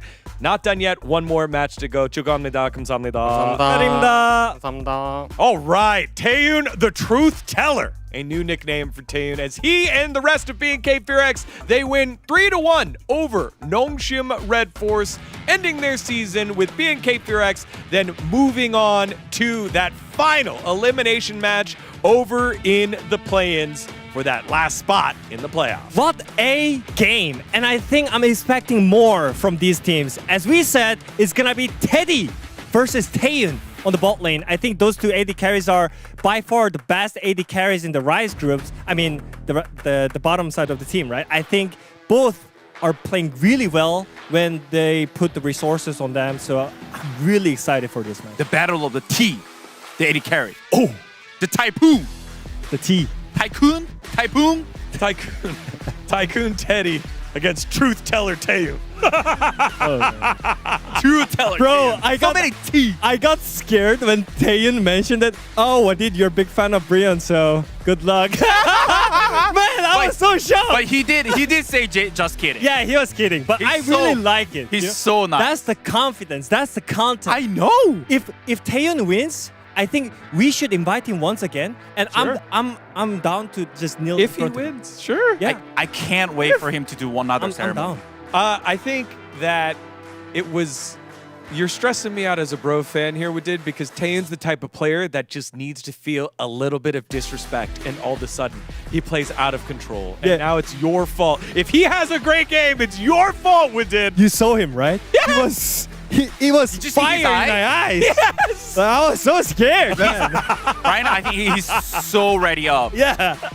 that you're wrong. Tomorrow's match will be Tae versus Ta. Will it be Taeyun or Teddy? Why did it say Tae versus Ta? That doesn't make sense. It's Tae versus Tae. Because it's Taeyun start Tae, with T. Tae, Yeah. Tae. But Tae anyways, versus battle of T's. The battle of the battle of T's T's. for the final spot in the playoffs. Who will move on in and whose season will end? You'll have to tune in tomorrow. On behalf of everyone here, thank you so much for watching. We'll see you tomorrow for the final play-ins game of 2026.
정말 치열한 상황에서 트림권에서 벗어나냐 들어가냐가 진짜 중요한데 끝난 거 아니다라고 얘기해요. 이 녀석들 뭐지? 진심이다. 친구들 진심이다. 플레이인 진출입니다. 2라운드 지켜갑니다. 리그 정상에는 또 젠지가 서 있네요. 그 단단한 그 내구력, 쓰러지지 않는 정신력.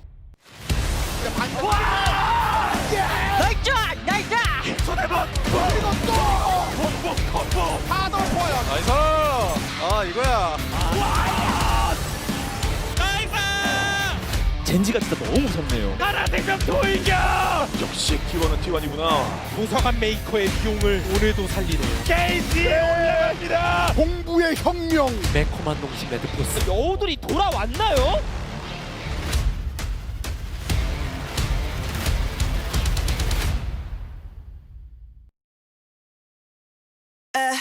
Every sky is a line I've drawn. Every wall is a sign I've worn. I don't just win, I carve my name into the stone against a